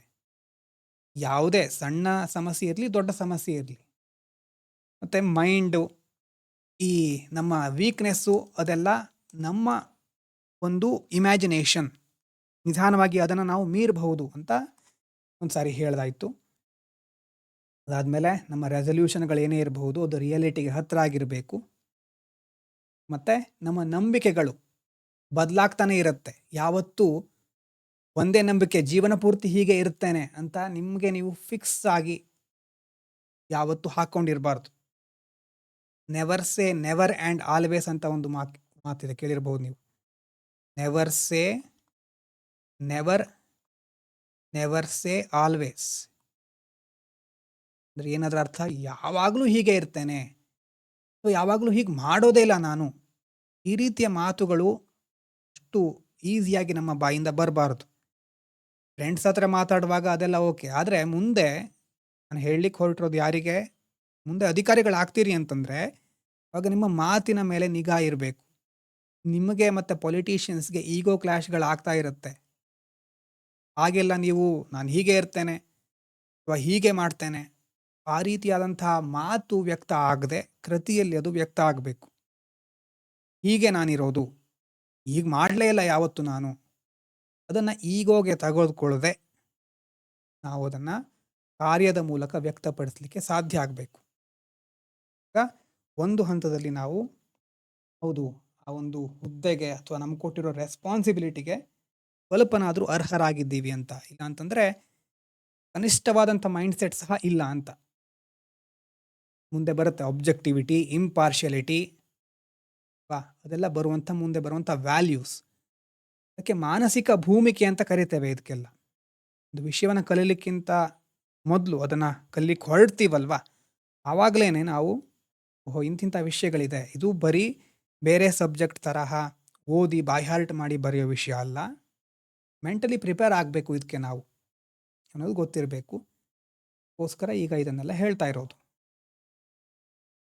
ಇಷ್ಟೊತ್ತು ಹೇಳಿದೆಲ್ಲ ಏನಾದರೂ ಸ್ವಲ್ಪನಾದರೂ ಗೊತ್ತಾಯ್ತಾ, ಅಥವಾ ತಲೆ ಮೇಲುಗಡೆಯಿಂದ ಹೋಯ್ತಾ, ತಲೆ ಒಳಗಡೆ ಹೋಯ್ತಾ, ಅಥವಾ ನಿದ್ದೆ ಬಂತ ಗೊತ್ತಿಲ್ಲ ನನಗೆ.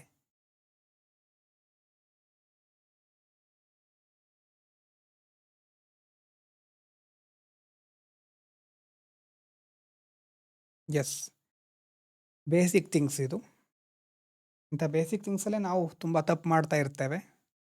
ಬೇಸಿಕ್ಕು ಎಲ್ರಿಗೂ ಗೊತ್ತಿರೋದೇ, ಆದರೆ ಗೊತ್ತಿದ್ರೂ ನಾವು ಅದನ್ನು ಅಪ್ಲೈ ಮಾಡೋದಿಲ್ಲ ಅಲ್ವಾ, ಆ ರೀತಿ ಆಗಿಬಿಡುತ್ತೆ ಎಷ್ಟೋ ಸಾರಿ. ಇಂಥ ವಿಷಯಗಳನ್ನು ಅಲ್ಲಿಗೆ ಬಿಟ್ಟು ಬಿಡಬಾರ್ದು. ಸಮಸ್ಯೆಗಳು ಬರುತ್ತೆ, ಖಂಡಿತ ಬರುತ್ತೆ, ಅಪ್ಲೈ ಮಾಡಬೇಕು ಆವಾಗ ತಿಳಿದಿರೋದನ್ನು. ಸರಿ, ಹಾಗಿದ್ರೆ ಮುಂದೆ ಎಥಿಕ್ಸ್ನಲ್ಲಿ ನಾವು ಹೇಗೆ ಶುರು ಮಾಡ್ತೇವೆ ಅಂತಂದರೆ, ಸಿಚುವೇಶನ್ಸ್ ಎಲ್ಲವೂ ಸಹ ಒಂದು ಸಿಚುವೇಶನ್. ಜೀವನದಲ್ಲಿ ಎಲ್ಲವನ್ನು ನಾವು ಸಿಚುವೇಶನ್ ಹ್ಯಾಂಡ್ಲಿಂಗ್ ಅನ್ನುವಂಥ ಸ್ಕಿಲ್ ಇದ್ದರೆ ಹೆಚ್ಚು ಖುಷಿಯಾಗಿರಬಹುದು, ಹೆಚ್ಚು ಚೆನ್ನಾಗಿ ನಮ್ಮ ಸ್ಕಿಲ್ಸನ್ನು ಉಪಯೋಗಿಸ್ಕೊಳ್ಬಹುದು, ಹೆಚ್ಚು ಕೊಡುಗೆಯನ್ನು ಕೊಡಬಹುದು. ಮೊನ್ನೆ ಒಂದು ಕಡೆ ಓದಿದ್ದೆ, ಅಂದರೆ ಜೀವನದಲ್ಲಿ ಯಾವತ್ತೂ ರೋಲ್ ಮಾಡೆಲ್ಗಳನ್ನು ಇಟ್ಕೋಬಾರ್ದು. ಇವತ್ತಿನ ವಾತಾವರಣದಲ್ಲಿ ಗೊತ್ತಾಗ್ತಾ ಇದೆಯಾ, ರೋಲ್ ಮಾಡೆಲ್ಸ್ ಅಂತ ಯಾರೂ ಇರಬಾರ್ದು. ಅಂದರೆ ಇಂಥವರು ಆದರ್ಶ ವ್ಯಕ್ತಿ, ಹೀಗೆ ಇರಬೇಕು ಅಂತ ಯಾವತ್ತೂ ಯಾರನ್ನು ರೋಲ್ ಮಾಡೆಲ್ ಆಗಿ ಕಂಪ್ಲೀಟಾಗಿ ಒಪ್ಕೊಳ್ಳಿಕ್ಕೆ ಹೋಗಬಾರ್ದು. ಯಾಕಂತಂದರೆ ಒಬ್ಬ ವ್ಯಕ್ತಿಯನ್ನು ನಾವು ಕೆಲವು ಆಯಾಮಗಳನ್ನು ನೋಡಿರ್ತೇವೆ. ಆ ವ್ಯಕ್ತಿದು ಕಂಪ್ಲೀಟಾಗಿ ಎಲ್ಲ ಆಯಾಮಗಳನ್ನು ನೋಡಿರೋದಿಲ್ಲ. ಅವಾಗೇನಾಗುತ್ತೆ, ಆ ವ್ಯಕ್ತಿಯ ಬಗ್ಗೆ ಇನ್ಯಾವುದೋ ಒಂದು ವಿವರ ಸಿಕ್ಕಿದಾಗ ನಿಮಗೆ ಆವಾಗ ಅನಿಸುತ್ತೆ, ಪಶ್ಚಾತ್ತಾಪ ಆಗುತ್ತೆ, ಇಂಥ ವ್ಯಕ್ತಿ ಬಗ್ಗೆ ಹೀಗೆ ಅಂದ್ಕೊಂಡೆ, ಅಥವಾ ಇವರನ್ನು ರೋಲ್ ಮಾಡೆಲ್ ಆಗಿ ಇಟ್ಕೊಂಡೆ ನಾನು. ಆ ರೀತಿಯಾದ ಪಶ್ಚಾತ್ತಾಪ ಸಹ ಬರಬಾರ್ದು. ಮತ್ತು ಯಾರನ್ನೋ ತುಂಬ ಕೆಟ್ಟವರು ಅಂತ ಅಂದ್ಕೊಂಡಿರ್ತೀರಿ, ಇಲ್ಲ ಅವರಿಗೆ ಇನ್ನೊಂದು ಮುಖನೂ ಇದೆ ಅಲ್ವಾ, ಆ ರೀತಿಯೂ ಇರುತ್ತೆ. ರೋಲ್ ಮಾಡೆಲ್ಲು ಅಥವಾ ಕಂಪ್ಲೀಟಾಗಿ ಎರೋಗೆನ್ಸು, ಅತಿರೇಕದ ವ್ಯಾಲ್ಯೂಗಳಿರ್ತಾವಲ್ವ, ಎಕ್ಸ್ಟ್ರೀಮ್ ಏನೇ ಇದ್ದರೂ ಅದನ್ನು ಅವಾಯ್ಡ್ ಮಾಡಬೇಕು.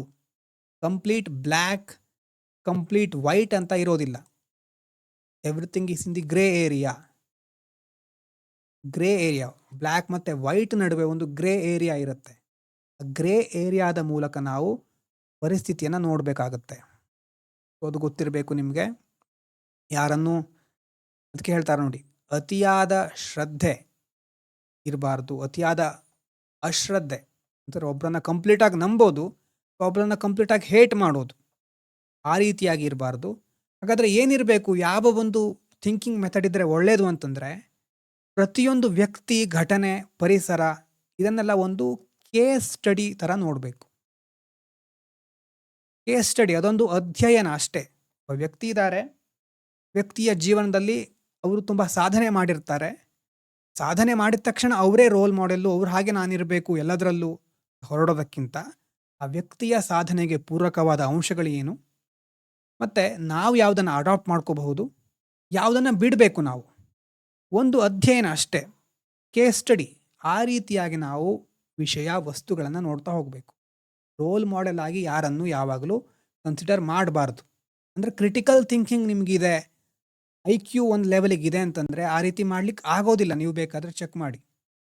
ಕ್ರಿಟಿಕಲ್ ಥಿಂಕಿಂಗ್ ಅನ್ನೋದು ಬಹಳ ಇಂಪಾರ್ಟೆಂಟು. ಮುಂದೆ ಸಹ ಹೇಳ್ತಾ ಇರ್ತೇನೆ ಇದ್ರ ಬಗ್ಗೆ. ತಾರ್ಕಿಕವಾಗಿ, ವೈಜ್ಞಾನಿಕವಾಗಿ ಮತ್ತು ಭಾವನಾತ್ಮಕವಾಗಿ ಎಲ್ಲ ರೀತಿಲಿ ನೀವು ಮ್ಯಾಚೋರ್ ಆಗಿರ್ತೀರಿ ಅಂತಂದರೆ ಆವಾಗ ಒಂದು ಥಾಟ್ ಪ್ರೊಸೆಸ್ ಬರುತ್ತೆ, ಇಲ್ಲ ಎಲ್ಲರೂ ನಮ್ಮ ಥರಾನೇ, ನಾವು ಎಲ್ಲರ ಥರಾನೇ, ನಾವು ಯಾರೂ ಸ್ಪೆಷಲ್ ಅಲ್ಲ. ಸೊ ನಮ್ಮಲ್ಲೂ ತಪ್ಪುಗಳಿರುತ್ತೆ, ಅದೇ ರೀತಿ ಎಲ್ಲವರಲ್ಲೂ ತಪ್ಪುಗಳಿರುತ್ತೆ. ನಾವು ತಪ್ಪು ಮಾಡ್ತಾನೆ ಇರ್ತೇವೆ, ನಾವು ತಿದ್ಕೊಳ್ತಾನೆ ಇರ್ತೇವೆ. ಯಾರೂ ಪರಿಪೂರ್ಣರಲ್ಲ ಅಂತ ಗೊತ್ತಾಗ್ತಾ ಹೋಗುತ್ತೆ. ಅದು ಕ್ರಿಟಿಕಲ್ ಥಿಂಕಿಂಗು. ಒಬ್ಬರು ವ್ಯಕ್ತಿ ಪರಿಪೂರ್ಣ, ಇವರು ಹೇಳಿದ್ದೆಲ್ಲ ಮಾಡ್ತೇನೆ, ಹೇಳಿದ್ದೆಲ್ಲ ಕರೆಕ್ಟಾಗಿರುತ್ತೆ ಅನ್ನೋದು ಅದು ಅಂಧಶ್ರದ್ಧೆ. ಅದಿರಬಾರ್ದು. ಅಂಥ ರೋಲ್ ಮಾಡೆಲಿಂಗು ಮೊದಲೊಂದು ಸಾರಿ ಕೊಟ್ಟಿದ್ದೆ ನಿಮಗೆ. ಸೆಲೆಬ್ರಿಟಿ ವರ್ಷಿಪ್ ಅಂತ ಒಂದು ಟಾಪಿಕ್ಕು ನೆನಪಾಗ್ತಾ ಇದೆಯಾ? ಸೆಲೆಬ್ರಿಟಿ ವರ್ಷಿಪ್ ಇರಬಹುದು, ರೋಲ್ ಮಾಡೆಲಿಂಗು ಈ ಥರದ್ದೆಲ್ಲ ಕೆಲವು ದಿವಸ ವರ್ಕ್ ಆಗುತ್ತೆ. ಒಂದು ವೇವ್ ಟ್ರೆಂಡ್ ಇರೋ ತನಕ ವರ್ಕ್ ಆಗುತ್ತೆ. ರಿಯಾಲಿಟಿ ಅರ್ಥ ಆಗ್ತಾ ಇದ್ದ ಹಾಗೆ ಆ ವೇವ್ ಇಳಿದು ಹೋಗ್ಬಿಡುತ್ತೆ. ವೇವ್ ಕೊಲ್ಯಾಪ್ಸ್ ಆಗುತ್ತೆ. ಅವಾಗ ದುಃಖ ಆಗುತ್ತೆ. ಇಷ್ಟು ಹಚ್ಕೊಂಡಿದ್ದೆ ಅಥವಾ ವ್ಯಕ್ತಿಗೆ ಯಾರೇ ಆಗಿರಲಿ, ಆ ದುಃಖ ಆಗಬಾರ್ದು ಅಂತಂದರೆ ಪ್ರತಿಯೊಂದು ಒಂದು ಕೇಸ್ ಸ್ಟಡಿ ಥರ ನೋಡಬೇಕು. ಇದು ಎಲ್ಲಿ ಹೊರಗಿನ ಸಮಾಜದಲ್ಲಿ ಅರ್ಥ ಆಗ್ತಾ ಇದೆಯಾ? ನಮ್ಮ ಸುತ್ತಮುತ್ತಲು ನಮ್ಮ ಮನೆಯಲ್ಲೇ ನಮ್ಮ ವ್ಯಕ್ತಿಗಳಿದ್ರೆ ನಮ್ಮವರು ಅಂತಿರ್ತಾರೆ ಅಲ್ವಾ, ನಮ್ಮ ಸಂಬಂಧಿಕರು, ನಮ್ಮ ತಂದೆ ತಾಯಿ, ಇವನ್ನೆಲ್ಲ ಕೇಸ್ ಸ್ಟಡಿ ಥರ ನೋಡ್ಲಿಕ್ಕೆ ಆಗೋದಿಲ್ಲ. ಇಲ್ಲಿ ಬೇರೆದೇ ಪ್ರಪಂಚ ಇರುತ್ತೆ. ವೈಯಕ್ತಿಕ ಜೀವನದಲ್ಲಿ ಎಲ್ಲವನ್ನ ನೀವು ಹೀಗೆ ಅಂತ ಹೇಳಲಿಕ್ಕೆ ಆಗೋದಿಲ್ಲ. ನಿಮ್ಮ ಅನ್ಯೋನ್ಯ ಸಂಬಂಧಗಳಲ್ಲಿ ವೈಜ್ಞಾನಿಕತೆಯನ್ನು ಅಥವಾ ಭಾವನಾತ್ಮಕತೆಯನ್ನು ಯಾವುದನ್ನೂ ಸಹ ಪರಿಪೂರ್ಣವಾಗಿ ನೀವು ಅಪ್ಲೈ ಮಾಡಲಿಕ್ಕೆ ಆಗೋದಿಲ್ಲ. ಅದು ಬಹಳ ಕಾಂಪ್ಲಿಕೇಟೆಡ್. ಇಂಡಿವಿಜುವಲ್ ಆಗಿ ಏನು ರಿಲೇಷನ್ಶಿಪ್ಸ್ ಇರುತ್ತೆ ವ್ಯಕ್ತಿಗಳ ಜೊತೆ ಒಂದು ಮನೆಯಲ್ಲಿ, ಅದು ಇಂಥ ಎಥಿಕ್ಸ್ನಿಂದಾಗಲಿ ಅಥವಾ ಯಾವುದರಿಂದಾಗಲಿ ನೀವು ಅಷ್ಟು ಸುಲಭವಾಗಿ ಜಡ್ಜ್ ಮಾಡಲಿಕ್ಕೆ ಆಗೋದಿಲ್ಲ. ಬಹಳ ಫ್ಯಾಕ್ಟರ್ಗಳಲ್ಲಿ ಬರುತ್ತೆ. ಹೌದು, ಎಮೋಷ್ನಲ್ ಬಾಂಡಿಂಗಲ್ಲಿ ಲಾಜಿಕ್ ಯೂಸ್ ಮಾಡಲಿಕ್ಕೆ ಆಗೋದಿಲ್ಲ. ಹೌದು, ಆ ರೀತಿಯಾದ ಸಿಚುವೇಶನ್ ಬಹಳ ಬರುತ್ತೆ. ಅದರಲ್ಲೂ ಭಾರತದಲ್ಲಿ ನಾವು ಎಮೋಷ್ನಲ್ ಹ್ಯೂಮನ್ ಬೀಯಿಂಗ್ಸ್ ಜಾಸ್ತಿ. ರ್ಯಾಷನಾಲಿಟಿಗಿಂತ ನಾವು ಎಮೋಷ್ನಲ್ ಫ್ಯಾಕ್ಟರ್ಸಿಗೆ ಜಾಸ್ತಿ ಮಹತ್ವ ಕೊಡ್ತೇವೆ. ಬೇರೆ ವೆಸ್ಟರ್ನ್ ಕೆಲವೊಂದು ಕಂಟ್ರೀಸ್ಗಳಲ್ಲಿ ಇಂತಿಷ್ಟು ವರ್ಷ ಅವ್ರು ಇರ್ತಾರೆ ಡಿಪೆಂಡೆಂಟ್ ಆಗಿ, ಆಮೇಲೆ ಇಂಡಿಪೆಂಡೆಂಟ್ ಆಗಿ ಲೈಫನ್ನು ಮುಂದುವರ್ಸ್ಕೊಂಡು ಹೋಗ್ತಾರೆ. ನಮ್ಮ ದೇಶದಲ್ಲಿ ಹಾಗಲ್ಲ. ನಾವು ತಂದೆ ತಾಯಿಯಿಂದ ತುಂಬ ಸಹಾಯ ಪಡ್ಕೊಳ್ತೇವೆ. ಅವರಿಗೆ ವಯಸ್ಸಾದಾಗ ನಾವು ಅವರನ್ನು ನೋಡ್ಕೊಳ್ತೇವೆ. ಬಹಳ ಅದ್ಭುತವಾದ ವ್ಯವಸ್ಥೆ ಇದು. ಅಂದರೆ ಹಾರ್ವರ್ಡ್ ಯೂನಿವರ್ಸಿಟಿಯಲ್ಲಿ ಸ್ಟಡಿ ಮಾಡ್ತಾರೆ. ಬಹಳ ದೊಡ್ಡದಾದಂಥ ಸ್ಟಡಿ, ತುಂಬ ವರ್ಷ ನಡೆಯುತ್ತೆ. ಅದು ಇತಿಹಾಸದಲ್ಲೇ ಬಹಳ ಪ್ರಮುಖವಾದಂಥ ಸ್ಟಡಿ, ರಿಸರ್ಚ್. ಅದು ಸ್ಟಡಿ ಪ್ರಕಾರ ಯಾರು ಹೆಚ್ಚು ಸಂತೋಷವಾಗಿರ್ತಾರೆ ಕೊನೆ ತನಕ ಅಂತ ನೋಡಿದರೆ ತುಂಬ ಬೇರೆ ಬೇರೆ ಬರುತ್ತೆ ಅಲ್ಲಿ ಫ್ಯಾಕ್ಟರ್ಸು. ಆದರೆ ಯಾರು ಚೆನ್ನಾಗಿ ಫ್ರೆಂಡ್ಸ್ ಜೊತೆಗೇನೋ ಅಥವಾ ತಮ್ಮ ಮನೆಯವ್ರ ಜೊತೆಗೆ ಅಥವಾ ತಮ್ಮ ಕುಟುಂಬ ಹೀಗೆ ಒಳ್ಳೆ ಸಂಬಂಧಗಳನ್ನು ಇಟ್ಕೊಂಡಿರ್ತಾರೋ, ರಿಲೇಷನ್ಶಿಪ್ಪನ್ನು ಚೆನ್ನಾಗಿ ಮ್ಯಾನೇಜ್ ಮಾಡ್ಕೊಂಡು ಹೋಗಿರ್ತಾರೋ, ಅವರು ಬಹಳ ಕಾಲ ಚೆನ್ನಾಗಿ ಆರೋಗ್ಯದಿಂದ ಬದುಕ್ತಾರೆ ಅಂತ. ಅದು ಹಾರ್ವರ್ಡ್ ಯೂನಿವರ್ಸಿಟಿ ಮಾಡಿರುವಂಥ ಒಂದು ರಿಸರ್ಚ್. ಅದೇ ಥರಾನೇ ಹಣ ಇದ್ದವರು, ಉದ್ಯೋಗ ಅಥವಾ ಯಾವುದೋ ಒಂದು ಅಧಿಕಾರಿ ಆದವರು, ಹೀಗೆ ಬೇರೆ ಬೇರೆ ಫ್ಯಾಕ್ಟರ್ಸ್ ಇರುತ್ತೆ ಸಕ್ಸಸ್ಫುಲ್ ಲೈಫ್ ಅಂತ ಹೇಳಲಿಕ್ಕೆ. ಸಕ್ಸಸ್ಫುಲ್ ಆಗೋದು ಬೇರೆ, ಹ್ಯಾಪಿ ಆಗಿರೋದು ಬೇರೆ. ಸಮಾಜ ನಿಮ್ಮನ್ನು ಸಕ್ಸಸ್ಫುಲ್ ಅಂದ ತಕ್ಷಣ ನೀವು ಹ್ಯಾಪಿ ಆಗಿಬಿಡ್ತೀರಿ ಅಂತಲ್ಲ. ಆ ಸಕ್ಸಸ್ಫುಲ್ ನಿಮಗೆ ಒಂದು ಹೊಸ ರೆಸ್ಪಾನ್ಸಿಬಿಲಿಟಿ ಕೊಡಬಹುದು. ಅದು ಒಂದು ಭಾರ ಆಗಿರಬಹುದು. ಭಾರವನ್ನು ಹೊರುವ ಶಕ್ತಿ ನಿಮಗಿದ್ರೆ ಆಮೇಲೆ ನೀವು ಹ್ಯಾಪಿ ಆಗಿರಬಹುದು. ಭಾರ ಹೊರಲಿಕ್ಕಾಗದೇನೆ ಆ ಒಂದು ಸಕ್ಸಸ್ಸನ್ನು ಹೊರಿಸ್ಕೊಂಡ್ರಿ ನಿಮ್ಮ ತಲೆ ಮೇಲೆ ಅಂತಂದರೆ ಸ್ವಲ್ಪ ಹೊತ್ತಲ್ಲಿ ಬೀಳಬೇಕಾಗತ್ತೆ. ಅವಾಗ ಕಷ್ಟ ಆಗುತ್ತೆ. ಯಾವುದೇ ಜವಾಬ್ದಾರಿ ಹೊರೋಕ್ಕಿಂತ ಮೊದಲು ನಮ್ಮನ್ನು ನಾವು ಅಷ್ಟು ಶಕ್ತರನ್ನಾಗಿಸಿಕೊಳ್ಬೇಕು. ಆವಾಗ ಜವಾಬ್ದಾರಿ ಈಸಿ ಆಗುತ್ತೆ, ಲೈಫು ಚೆನ್ನಾಗಿ ನಡೆಯುತ್ತೆ. ಹಾಗಾಗಿ ಅದು ಒಂದು ಹ್ಯಾಪಿನೆಸ್ ಅನ್ನೋದು ಬೇರೆ. ಮತ್ತು ಇನ್ನೂ ಕೆಲವರು ಇನ್ನೊಂದು ಕಾನ್ಸೆಪ್ಟ್ ತರ್ತಾರೆ. ಖುಷಿಯಾಗಿರೋದು ಒಂದು ಆಯಾಮ, ಇನ್ನೂ ಬಹಳ ಮುಖ್ಯ ಆಗಿರೋದು ಪೀಸ್ಫುಲ್ ಆಗಿರೋದು ಅಂತ. ಶಾಂತಿಯಿಂದ ಬದುಕೋದು. ಎಲ್ಲ ಸಮಾಜ ಹೇಗೆ ಬೇಕಾದರೂ ನಡೀಲಿ, ನಮ್ಮ ಪಾಡಿಗೆ ನಾವು ಶಾಂತಿಯಿಂದ ಬದುಕೋಣ ಅನ್ನೋದು ಇನ್ನೊಂದು ಕಾನ್ಸೆಪ್ಟು. ಈ ರೀತಿ ಜೀವನಕ್ಕೆ ಬೇರೆ ಬೇರೆಯವರು ಬೇರೆ ಬೇರೆ ಆಯಾಮಗಳನ್ನು, ಡೆಫಿನೇಷನ್ಗಳನ್ನು ಕೊಡ್ತಾ ಇರ್ತಾರೆ. ನಿಮ್ಮ ಡೆಫಿನೇಷನನ್ನು ನೀವೇ ಹುಡ್ಕೊಳ್ಬೇಕು. ಎಲ್ಲ ಓದಬೇಕು, ಆದರೆ ನೀವೇ ನಿಮ್ಮದಾದಂಥ ಒಂದು ನಾಲೆಜ್, ವಿಸ್ಡಮನ್ನು ನೀವೇ ಗಳಿಸ್ಕೋಬೇಕು. ಎಲ್ಲರೂ ಹೇಳಿದ್ದನ್ನು ಕೇಳಬೇಕು. ಎಲ್ಲ ಕೂಲಂಕುಷವಾಗಿ ವಿಮರ್ಶೆ ಮಾಡಿ ನಿಮಗೇನು ಅನಿಸುತ್ತೋ ಅದನ್ನು ಮಾಡಬೇಕು. ಭಗವದ್ಗೀತೆಯಲ್ಲಿ ಕೃಷ್ಣ ಅದನ್ನೇ ಹೇಳ್ತಾನೆ. ನೀವು ಎಲ್ಲ ಶ್ಲೋಕಗಳನ್ನು ಓದಿ ಫೈನಲ್ ಆಗಿ ಹೇಳೋದೆಲ್ಲ ಹೇಳಿದ್ದೇನೆ, ನಿನಗೇನು ಅನಿಸುತ್ತೋ ಅದನ್ನು ಮಾಡು ಅರ್ಜುನ ಅಂತ ಲಾಸ್ಟಲ್ಲಿ ಹೇಳ್ತಾನೆ ಕೃಷ್ಣ. ಅಂತಂದರೆ ಫೋರ್ಸ್ ಮಾಡೋದಿಲ್ಲ. ನಿನಗೆ ಈಗ ಏನು ಅನಿಸ್ತಾ ಇದೆಯೋ ಇದನ್ನೆಲ್ಲ ಕೇಳಿದ ಮೇಲೆ ಆ ರೀತಿ ನೀನು ನಿರ್ಧಾರ ತೆಗೆದುಕೋ. ಆ ರೀತಿಯಾಗಿ ನಾವು ಸಹ ಸಡನ್ನಾಗಿ ಹೇಳಿದ ಮಾತ್ರಕ್ಕೆ ಒಂದೇ ಡಿಸಿಷನ್ಗೆ ಬರಬಾರ್ದು. ಸ್ವಲ್ಪ ಥಿಂಕಿಂಗ್ ಕೆಪಾಸಿಟಿ ಹೆಚ್ಚು ಮಾಡ್ಕೋಬೇಕು. ಅದಕ್ಕೆ ಇಲ್ಲಿ ಯಾವುದೇ ಪ್ರಶ್ನೆ ಬರಲಿ ಮುಂದೆ ಎಥಿಕ್ಸ್ನಲ್ಲಿ, ಯಾವುದನ್ನು AI ಕೊಡ್ಲಿಕ್ಕೆ ಹೋಗಬೇಡಿ. ಚಾಟ್ GPT, ಜೆಮಿನಿ ಯಾವುದಕ್ಕೂ ಥಿಂಕಿಂಗನ್ನು ಟ್ರಾನ್ಸ್ಫರ್ ಮಾಡ್ಲಿಕ್ಕೆ ಹೋಗಬೇಡಿ. ಅದು ಬಹಳ ತೊಂದರೆ ಕೊಡುತ್ತೆ ಮುಂದೆ. ನಿಮ್ಮದೇ ಆದ ರೀತಿಯಲ್ಲಿ ಥಿಂಕ್ ಮಾಡಿ. ಅದು ಚೈಲ್ಡಿಶ್ ಆಗಿರಬಹುದು, ಮ್ಯಾಚೂರ್ ಆಗಿರಬಹುದು, ಏನೇ ಆಗಿರಬಹುದು. ಥಿಂಕಿಂಗ್ ಪ್ರೊಸೆಸ್ ಡೆವಲಪ್ ಆಗೋದೇ ನೀವು ಹೆಚ್ಚು ಥಿಂಕ್ ಮಾಡಿದಾಗ. ಮತ್ತು ಇವತ್ತಿನ ಒಂದು ಸೊಸೈಟಿಯಲ್ಲಿ ಅಟೆನ್ಷನ್ ಡೆಫಿಷಿಯನ್ಸಿ ಅಂತ ಹೇಳ್ತಾರೆ ಅಲ್ವಾ? ಸ್ವಲ್ಪ ಹೊತ್ತು ಸಹ ನಮಗೆ ಒಂದು ವಿಷಯದ ಮೇಲೆ ಫೋಕಸ್ ಮಾಡ್ಲಿಕ್ಕೆ ಆಗೋದಿಲ್ಲ. ಅಂದರೆ ಅಷ್ಟು ಸ್ಟಿಮ್ಯುಲೇಷನ್ಸ್ಗಳಿದೆ, ಸುತ್ತಮುತ್ತಲು ನಮ್ಮನ್ನು ಡಿಸ್ಟ್ರಾಕ್ಟ್ ಮಾಡುವ ತುಂಬ ವಿಷಯಗಳಿದೆ. ಯಾರು ಇಂತಹ ವಿಷಯಗಳ ನಡುವೆನೂ ತಮ್ಮನ್ನು ಅಥವಾ ತಮ್ಮ ಎನರ್ಜಿಯನ್ನು ಸೇವ್ ಮಾಡ್ಕೊಳ್ತಾರೋ ಅವರು ಆಟೋಮೆಟಿಕಲಿ ಮುಂದೆ ಹೋಗ್ತಾ ಇರ್ತಾರೆ. ಆ ರೀತಿಯಾಗಿ ನಮ್ಮ ಫೋಕಸ್ಸು ಮತ್ತು ನಮ್ಮ ಎನರ್ಜಿನ ಸೇವ್ ಮಾಡಿಕೊಳ್ಳೇಬೇಕು ನಾವು. ಹಾಗೆ ಮಾಡಿಕೊಂಡ್ರೆ ತುಂಬ ಕಷ್ಟ ಆದಂಥ ವಿಷಯನೂ ಈಸಿಯಾಗಿ ಕಲಿಬಹುದು. ಫೋಕಸ್ ಇದ್ದರೆ ಕೆಲವು ಜನರಿಗೆ ವರ್ಷಗಳೇ ಬೇಕಾಗುವ ವಿಷಯವನ್ನು ನೀವು ತಿಂಗಳುಗಳಲ್ಲಿ ಮುಗಿಸಬಹುದು. ಅದಕ್ಕೆ ಪ್ರೊವೈಡೆಡ್ ಏನು, ಸೋಷಿಯಲ್ ಮೀಡಿಯಾ ಇರಬಹುದು, ಯಾವುದು ನೀವು ಚೆಕ್ ಮಾಡಿ, ಇಂಟರ್ನೆಟಲ್ಲಿ ಚೆಕ್ ಮಾಡಿ, ರಿಸರ್ಚ್ಗಳೇ ಇದೆ. ಇನ್ಸ್ಟಾಗ್ರಾಮ್ ಇರಬಹುದು, ಯಾವುದೇ ಇರಬಹುದು, ಅದು ನಿಮ್ಮ ಕಾಂಟೆಕ್ಸ್ಟ್ ವಿಂಡೋ ಮೈಂಡಿಂದು ಅಥವಾ ಎನರ್ಜಿಯನ್ನು ಡ್ರೈನ್ ಮಾಡುತ್ತೆ ಬೇಗ ಅಂತ ತುಂಬ ರಿಸರ್ಚ್ಗಳು ಆಗಿದೆ. ಮುಂದೆಲ್ಲ ನಿಮಗೆ ಗೊತ್ತಾಗುತ್ತೆ ಅಂದರೆ ತಪ್ಪು ಏನಾಯಿತು ಮತ್ತು ನೀವು ಎಲ್ಲಿ ಸರಿಯಾಗಬೇಕು. ಆತ್ಮವಿಮರ್ಶೆ ಅಂತ ಕರೀತಾರಲ್ವ, ಸೆಲ್ಫ್ ಇಂಟ್ರಾಸ್ಪೆಕ್ಷನ್, ಅದು ಬಂದರೆ ಬೇರೆ ಯಾವ ಗುರುವಿನ ಅವಶ್ಯಕತೆ ಇರೋದಿಲ್ಲ, ಯಾರು ಮೆಂಟರ್ ಏನು ಬೇಕಾಗೋದಿಲ್ಲ. ಮೆಂಟರ್ ಅಥವಾ ಗುರು ಯಾಕೆ ಬೇಕಾಗ್ತಾರೆ ಅಂತಂದರೆ ಒಂದು ಹಾದಿ ಇದೆ, ಹೀಗೆ ಹೋಗಬೇಕು, ಹೋಗ್ತಾ ದಾರಿಯಲ್ಲಿ ಕಲ್ಲಿರ್ಬಹುದು, ಮುಳ್ಳಿರಬಹುದು, ಅದರಿಂದ ಹೇಗೆ ಪಾರಾಗೋದು, ನದಿ ಸಿಗಬಹುದು, ಏನು ಬೇಕಾದರೂ ಸಿಗ್ಬೋದು ಆ ಹಾದಿಯಲ್ಲಿ. ಅದನ್ನು ದಾಟ್ಕೊಂಡು ಹೋಗುವಂಥ ಶಕ್ತಿ ನಿಮಗೆ ಬಂದಿರುತ್ತೆ ನೀವು ಅನಲೈಸ್ ಮಾಡಿದರೆ. ಈಗ ಹೋಗಬಹುದು ಅಂತ ತೋರಿಸೋದು ಮಾತ್ರ ಒಬ್ಬ ಮೆಂಟರು, ಗುರು, ಯಾರೇ ಇರಲಿ ಅವ್ರ ಕೆಲಸ. ಇಲ್ಲ ನಿಮ್ಮನ್ನು ನಮ್ಮ ತಲೆ ಮೇಲೆ ಹೊತ್ಕೊಂಡು ದಡ ದಾಟಿಸ್ತೇನೆ ಅಂತ ಹೇಳೋರು ನಿಜವಾಗ್ಲೂ ಗುರು ಆಗಿರೋದಿಲ್ಲ. ಅವರು ನಿಮ್ಮನ್ನು ಇನ್ನಷ್ಟು ವೀಕ್ ಮಾಡ್ತಾ ಇರ್ತಾರೆ. ನಿಮ್ಮ ಕೆಪಾಸಿಟಿ ಇಂಪ್ರೂವ್ ಮಾಡಬೇಕು. ನಿಮಗೆ ಡೈರೆಕ್ಟಾಗಿ ಎಲ್ಲ ತಂದು ಕೊಡೋದಲ್ಲ. ಹಾಗಾಗಿ ಏನೇ ಆಗಲಿ AI ಇಂಥ ಟೂಲ್ಗಳನ್ನು ಥಿಂಕಿಂಗ್ ಕೆಪಾಸಿಟಿ ಇನ್ಕ್ರೀಸ್ ಮಾಡ್ಕೊಳ್ಳಿಕ್ಕೆ ನಾವು ಯೂಸ್ ಮಾಡಬೇಕು. ಬಿಟ್ಟರೆ ಡೈರೆಕ್ಟಾಗಿ ನಮ್ಮ ಥಿಂಕಿಂಗ್ ಪ್ರೋಟೋಕಾಲನ್ನು, ಥಿಂಕಿಂಗ್ ಪ್ರೊಸೆಸನ್ನು ಔಟ್ಸೋರ್ಸ್ ಮಾಡಬಾರ್ದು. ಔಟ್ಸೋರ್ಸ್ ಅಂತಂದರೆ ಏನು, ನಮ್ಮ ಬದಲು ಅದೇ ಮಾಡಲಿ, ಪ್ರತಿಯೊಂದು AIನೇ ಮಾಡಲಿ, ನಾವ್ಯಾಕೆ ಯೋಚನೆ ಮಾಡೋದು. ಆಗ ನೀವು ಯೋಚನೆ ಮಾಡ್ತಾ ಇದ್ರೆ ಆದಷ್ಟು ಬೇಗ ನಿಮ್ಮನ್ನು AI ರೀಪ್ಲೇಸ್ ಮಾಡೇ ಬಿಡುತ್ತೆ. ಆಲ್ರೆಡಿ ರಿಪ್ಲೇಸ್ ಮಾಡಿದೆ ಅಂತಾನೆ ಅದರ ಅರ್ಥ. ಥಿಂಕಿಂಗ್ ಲೆವೆಲಲ್ಲೇ ಅದು ರಿಪ್ಲೇಸ್ ಮಾಡ್ತಾ ಇದೆ ಅಂತಂದರೆ ಕೆಲಸದ ಲೆವೆಲಲ್ಲಿ ಆಲ್ರೆಡಿ ಮಾಡುತ್ತೆ ಮುಂದೆ. ಯಾಕಂದರೆ ನಿಮ್ಮಿಂದೇನು ಮಾಡಬೇಕಾಗಿತ್ತು, ನೀವೇನು ಥಿಂಕ್ ಮಾಡ್ತಾ ಇದ್ರೋ ಅದನ್ನು AI ಮಾಡ್ತಾ ಇದೆ. ಸೊ ನಿಮ್ಮಿಂದ ಆಗೋ ಕೆಲಸನೂ ಅದು ಮುಂದೆ ಮಾಡುತ್ತೆ. ಆ ರೀತಿಯಾಗಿ ನಾವು ಮುಂದೆ ಬಹಳ ಹುಷಾರಾಗಿರಬೇಕಾಗತ್ತೆ. ಎಥಿಕ್ಸಲ್ಲಿ ಯಾವುದೇ ಕ್ವಶನ್ ಬಂದರೂ ಟೈಮ್ ತಗೊಂಡು ನೀವೇ ಥಿಂಕ್ ಮಾಡಿ ಆನ್ಸರ್ ಮಾಡಿ. ತಪ್ಪಾಗಲಿ, ಗಡಿಬಿಡಿ ಆಗುತ್ತೆ ಅಥವಾ ಏನೇ ಆಗುತ್ತೆ, ಏನೇ ಇರಲಿ, ಅದು ಟೈಮ್ ತಗೊಂಡು ನಿಧಾನವಾಗಿ ಯೋಚನೆ ಮಾಡಿ ಆಮೇಲೆ ಮಾರನೇ ದಿನ ಯಾವಾಗ ಆಗುತ್ತೋ ಆವಾಗ ನಿಮಗನ್ಸಿದ್ದನ್ನು ವ್ಯಕ್ತಪಡಿಸ್ಬೇಕು.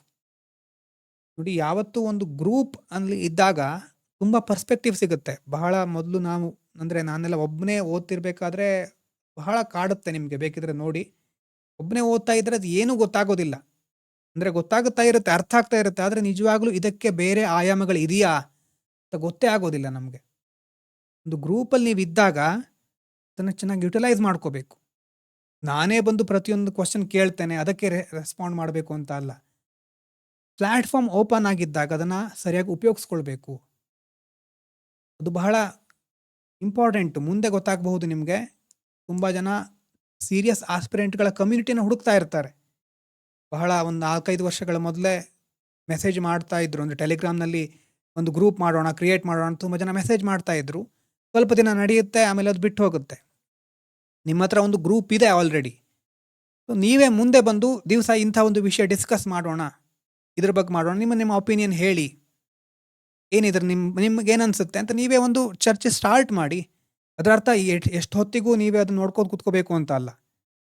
ಒಂದು ಸ್ವಲ್ಪ ಟೈಮು ನಿಮ್ಮ ಅಭಿಪ್ರಾಯ ಹೇಳಿದ್ರಿ, ಬೇರೆಯವ್ರ ಅಭಿಪ್ರಾಯ ಗೌರವಿಸ್ತೀರಿ, ಆಮೇಲೆ ವಾಪಸ್ ಬರ್ತೀರಿ. ಟೈಮ್ ಇದ್ದಾಗ ಬೇರೆಯವರದ್ದು ಒಂದು ಆಯಾಮ ನಿಮ್ಗೆ ಸಿಗುತ್ತೆ. ಮನುಷ್ಯರನ್ನು ನಾವು ಎಷ್ಟು ಸ್ಟಡಿ ಮಾಡ್ತೇವೋ ಅಷ್ಟು ಮುಂದೆ ಹೆಲ್ಪ್ ಆಗುತ್ತೆ. ಇನ್ನೊಂದು ಆಯಾಮ ಸಿಕ್ತು ಅಂತಂದರೆ ನಮಗೆ ಇನ್ನೊಂದು ಹೊಸ ಒಂದು ಬಾಗಿಲು ತೆರೆದುಕೊಳ್ಬಹುದು ಯೋಚನೆಗೆ. ಅದು ಇನ್ನೆಲ್ಲೋ ಹೆಲ್ಪ್ ಆಗ್ಬಹುದು. ಒಂದು ಗ್ರೂಪಲ್ಲಿ ಇದ್ದೀರಾ ಅಂತಂದರೆ ಅಥವಾ ಯಾವುದೋ ಒಂದು ಪ್ಲ್ಯಾಟ್ಫಾರ್ಮಲ್ಲಿ ಇದ್ದೀರಾ ಅಂತಂದರೆ ಹೈಯೆಸ್ಟಾಗಿ ಯುಟಿಲೈಸೇಷನ್ ಮಾಡ್ಕೋಬೇಕು. ಲೈಫು ಹಾಗೆ, ಏನೇನು ಅವಕಾಶ ಸಿಗುತ್ತೋ ಯುಟಿಲೈಸ್ ಮಾಡ್ಕೊಳ್ತಾನೆ ಇರಬೇಕು. ಆಮೇಲೆ ನನಗೆ ಯಾರು ಸಹಾಯ ಮಾಡಲಿಲ್ಲ ಅಂತ ಏನಾದರೂ ಕೊರಗ್ತಾ ಇದ್ರೆ, ಅವಾಗಲೇ ಹೇಳ್ದಾಗೆ ಇದು ನಮ್ಮ ತಪ್ಪಾಗಿರುತ್ತೆ. ಸೊ ಮತ್ತೆ ಅದೇ ಬೇರೆಯವರ ಅಭಿಪ್ರಾಯವನ್ನು ಗೌರವಿಸುವಂಥ ಒಂದು ಕಲೆ, ಅದು ಬರೀ ಸಹಜ ಗುಣ ಅಲ್ಲ, ಅದೊಂದು ಕಲೆ ಅದು. ಬೇರೆಯವರ ಅಭಿಪ್ರಾಯ ಗೌರವಿಸೋದು, ಭಿನ್ನಾಭಿಪ್ರಾಯಗಳನ್ನು ಸರಿಯಾಗಿ ಸ್ವೀಕರಿಸೋದು, ಅದೆಲ್ಲ ಈಗಲೇ ಬರದೇ ಇದ್ರೆ ಮುಂದೆ ಕಷ್ಟ ಆಗುತ್ತೆ ಅಂತ. ನೀವು ಯಾವುದೇ ಫೀಲ್ಡಿಗೆ ಹೋದರೂ ಈಗಲೇ ಅದು ಬರಬೇಕು. ಒಂದು ವಿಷಯವನ್ನ ಸರಿಯಾದ ರೀತಿಯಲ್ಲಿ, ಯಾವುದೇ ರೀತಿ ಆಗಲಿ, ನೆಗೆಟಿವ್ ಆಗಿರಲಿ ಪಾಸಿಟಿವ್ ಆಗಿರಲಿ, ನೋಡುವಂತಹ ಒಂದು ಕಲೆ ಸಿದ್ಧಿಸಿದ್ರೆ ಯಾರು ಏನೇ ಹೇಳಿದ್ರು ನಿಮಗೆ ಮನಸ್ಸಿಗೆ ಹೋಗೋದಿಲ್ಲ. ಓಹೋ, ಇದಕ್ಕೆ ಪಾಸಿಟಿವ್ ಇದು, ನೆಗೆಟಿವ್ ಇದು. ಗಾಂಧೀಜಿ ಬಗ್ಗೆ ಡಿಸ್ಕಸ್ ಮಾಡಿದ್ರ, ಗಾಂಧೀಜಿಲಿ ಪಾಸಿಟಿವ್ ಇದು, ನೆಗೆಟಿವ್ ಇದು, ನನಗೆ ಬೇಕಾಗಿರೋದು ಇದು. ಸುಭಾಷ್ ಚಂದ್ರ ಬೋಸ, ಪಾಸಿಟಿವ್ ಇದು, ನೆಗೆಟಿವ್ ಇದು, ನನಗೆ ಬೇಕಾಗಿರೋದು ಇದು ಅಷ್ಟೇ. ಆನ್ಸರ್ ಬರೀತಿದ್ದೀವಾ? ಹೌದು, ಫಸ್ಟ್ ಪಾಸಿಟಿವ್ ಪಾಯಿಂಟ್ ಇದು, ನೆಗೆಟಿವ್ ಪಾಯಿಂಟ್ಸ್ ಇದು, ಕ್ರಿಟಿಕಲ್ ಅನಾಲಿಸಿಸ್ ಹೀಗೆ, ವೇ ಫಾರ್ವರ್ಡ್ ಹೀಗೆ, ಗೌರ್ಮೆಂಟ್ ಸ್ಕೀಮ್ ಹೀಗೆ, ಕನ್ಕ್ಲೂಷನ್ ಹೀಗೆ. ಸೊ ಆ ಮೆಥಡಾಲಜಿ ನಿಮಗೆ ಎಲ್ಲ ಕಡೆನೂ ಹೆಲ್ಪ್ ಆಗುತ್ತೆ. ಯಾವುದನ್ನು ದೂರ್ತಾ ಕೂತ್ಕೊಳ್ಳೋದು ಅಲ್ಲ, ಯಾವುದನ್ನು ಕಂಪ್ಲೀಟ್ ಆಗಿ ಹೀಗೆ ಇದು ಯಾವಾಗಲೂ ಇರುತ್ತೆ ಅಂತ ಒಪ್ಕೊಳ್ಳೋದು ಅಲ್ಲ. ಕ್ರಿಟಿಕಲ್ ಥಿಂಕಿಂಗ್ ಅಂತಂದರೆ ಸರಿಯಾದ ರೀತಿಯಲ್ಲಿ ಇರೋದನ್ನು ಇರೋ ಹಾಗೆ ನೋಡೋದು, ಮುಂದೆ ಹೋಗೋದು, ಬೇಕಾದನ್ನು ಕಲಿತು ಮುಂದೆ ಹೋಗೋದು. ಆ ರೀತಿ ಮಾಡ್ತಾ ಇದ್ದರೆ ಎಥಿಕ್ಸ್ ಅನ್ನೋದು ಬಹಳ ಈಸಿ ಆಗುತ್ತೆ ಮುಂದೆ. ಮೆಂಟಲಿ ಅದು ಪ್ರಿಪೇರ್ ಆಗಿರಲಿ ನಿಮ್ಮ ಮನಸ್ಸಿನಲ್ಲಿ ಎಲ್ಲ. ಓಕೆನಾ? ಮತ್ತು ನಾನು ಬೇರೆ ಬೇರೆದನ್ನು ಸ್ಟಾರ್ಟ್ ಮಾಡಬೇಕು ಅಂತಿದ್ದೆ, ಆದರೆ ಪರವಾಗಿಲ್ಲ, ಏನೇನಾಗುತ್ತೋ ಅದು ಎಸ್ಸೇಗಾಗಿರಲಿ ಏನೇ ಆಗಿರಲಿ ಅದೆಲ್ಲವನ್ನು ನನಗೆ ತಿಳಿದಿದ್ದೆಲ್ಲ ನಾನು ಹೇಳ್ತಾನೆ ಹೋಗ್ತೇನೆ. ನಿಮಗೆ ಬೋರ್ ಆಗಲಿ ಅದು ನಂಗೆ ಸಂಬಂಧ ಇಲ್ಲ. ಹೇಳೋದು ನನ್ನ ಜವಾಬ್ದಾರಿ.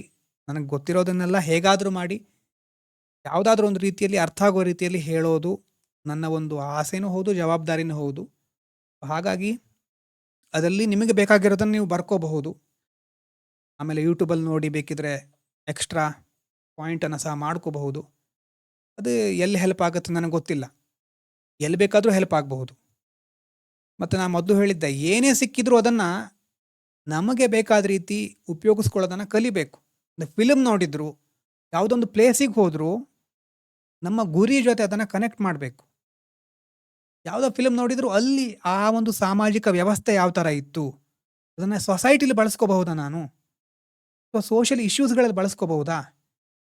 ಫಿಲ್ಮ್ ನೋಡಬೇಕಾದ್ರೆ ಎಂಜಾಯ್ ಮಾಡ್ತೇವೆ, ನೋಡಿ ಮುಗಿದ ಮೇಲೆ ಒಂದು ಪರ್ಸ್ಪೆಕ್ಟಿವ್, ಅಂದರೆ ಯಾವ ರೀತಿ ಅಡ್ಮಿನಿಸ್ಟ್ರೇಟರ್ ಪರ್ಸ್ಪೆಕ್ಟಿವ್ ಬರಬೇಕು. ಈಗ ಮಳೆ ಬರ್ತಾ ಇದೆ ಅಲ್ವಾ, ನಿಮ್ಗೆ ಗೊತ್ತಿದೆ ನಮ್ಮ ರಾಜ್ಯದಲ್ಲಿ ಎಲ್ಲೆಲ್ಲಿ ಹೇಗೆ ಮಳೆ ಆಗ್ತಾ ಇದೆ, ನ್ಯೂಸ್ ಎಲ್ಲ ಕೇಳ್ತಾ ಇರ್ತೇವೆ. ಆ ಮಳೆಯಲ್ಲಿ ಹಾಗಾದರೆ ಯಾಕೆ ಇಷ್ಟೊಂದು ಸಮಸ್ಯೆ ಇದೆ? ಒಂದು ಕಡೆ ತುಂಬ ಮಳೆ ಬರುತ್ತೆ, ಇನ್ನೊಂದು ಕಡೆ ಮಳೆ ಬರೋದಿಲ್ಲ.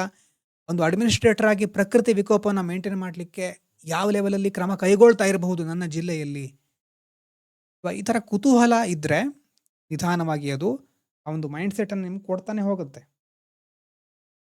ಯಾವುದೇ ಕಾರಣಕ್ಕೂ ಆ ಒಂದು ಕ್ರಿಟಿಕಲ್ ಥಿಂಕಿಂಗ್ ಮತ್ತು ಪಾಸಿಟಿವ್ ಔಟ್ಲುಕ್ ಅಥವಾ ಆಪ್ಟಿಮಿಸ್ಟಿಕ್ ವ್ಯೂ ಪಾಯಿಂಟನ್ನು ಬಿಟ್ಕೊಡ್ಬಾರ್ದು. ಓಕೆನಾ? ಸದ್ಯಕ್ಕೆ ಇವತ್ತಿಗೆ ಇಷ್ಟು ಸಾಕು. ಇನ್ನಷ್ಟು ಹೇಳಲಿಕ್ಕೆ ಇದು ಸ್ಟಾರ್ಟಿಂಗ್ ಅಷ್ಟೇ. ಎಥಿಕ್ಸ್ನಲ್ಲಿ ಹೇಳೋದು ಬಹಳ ಇರುತ್ತೆ.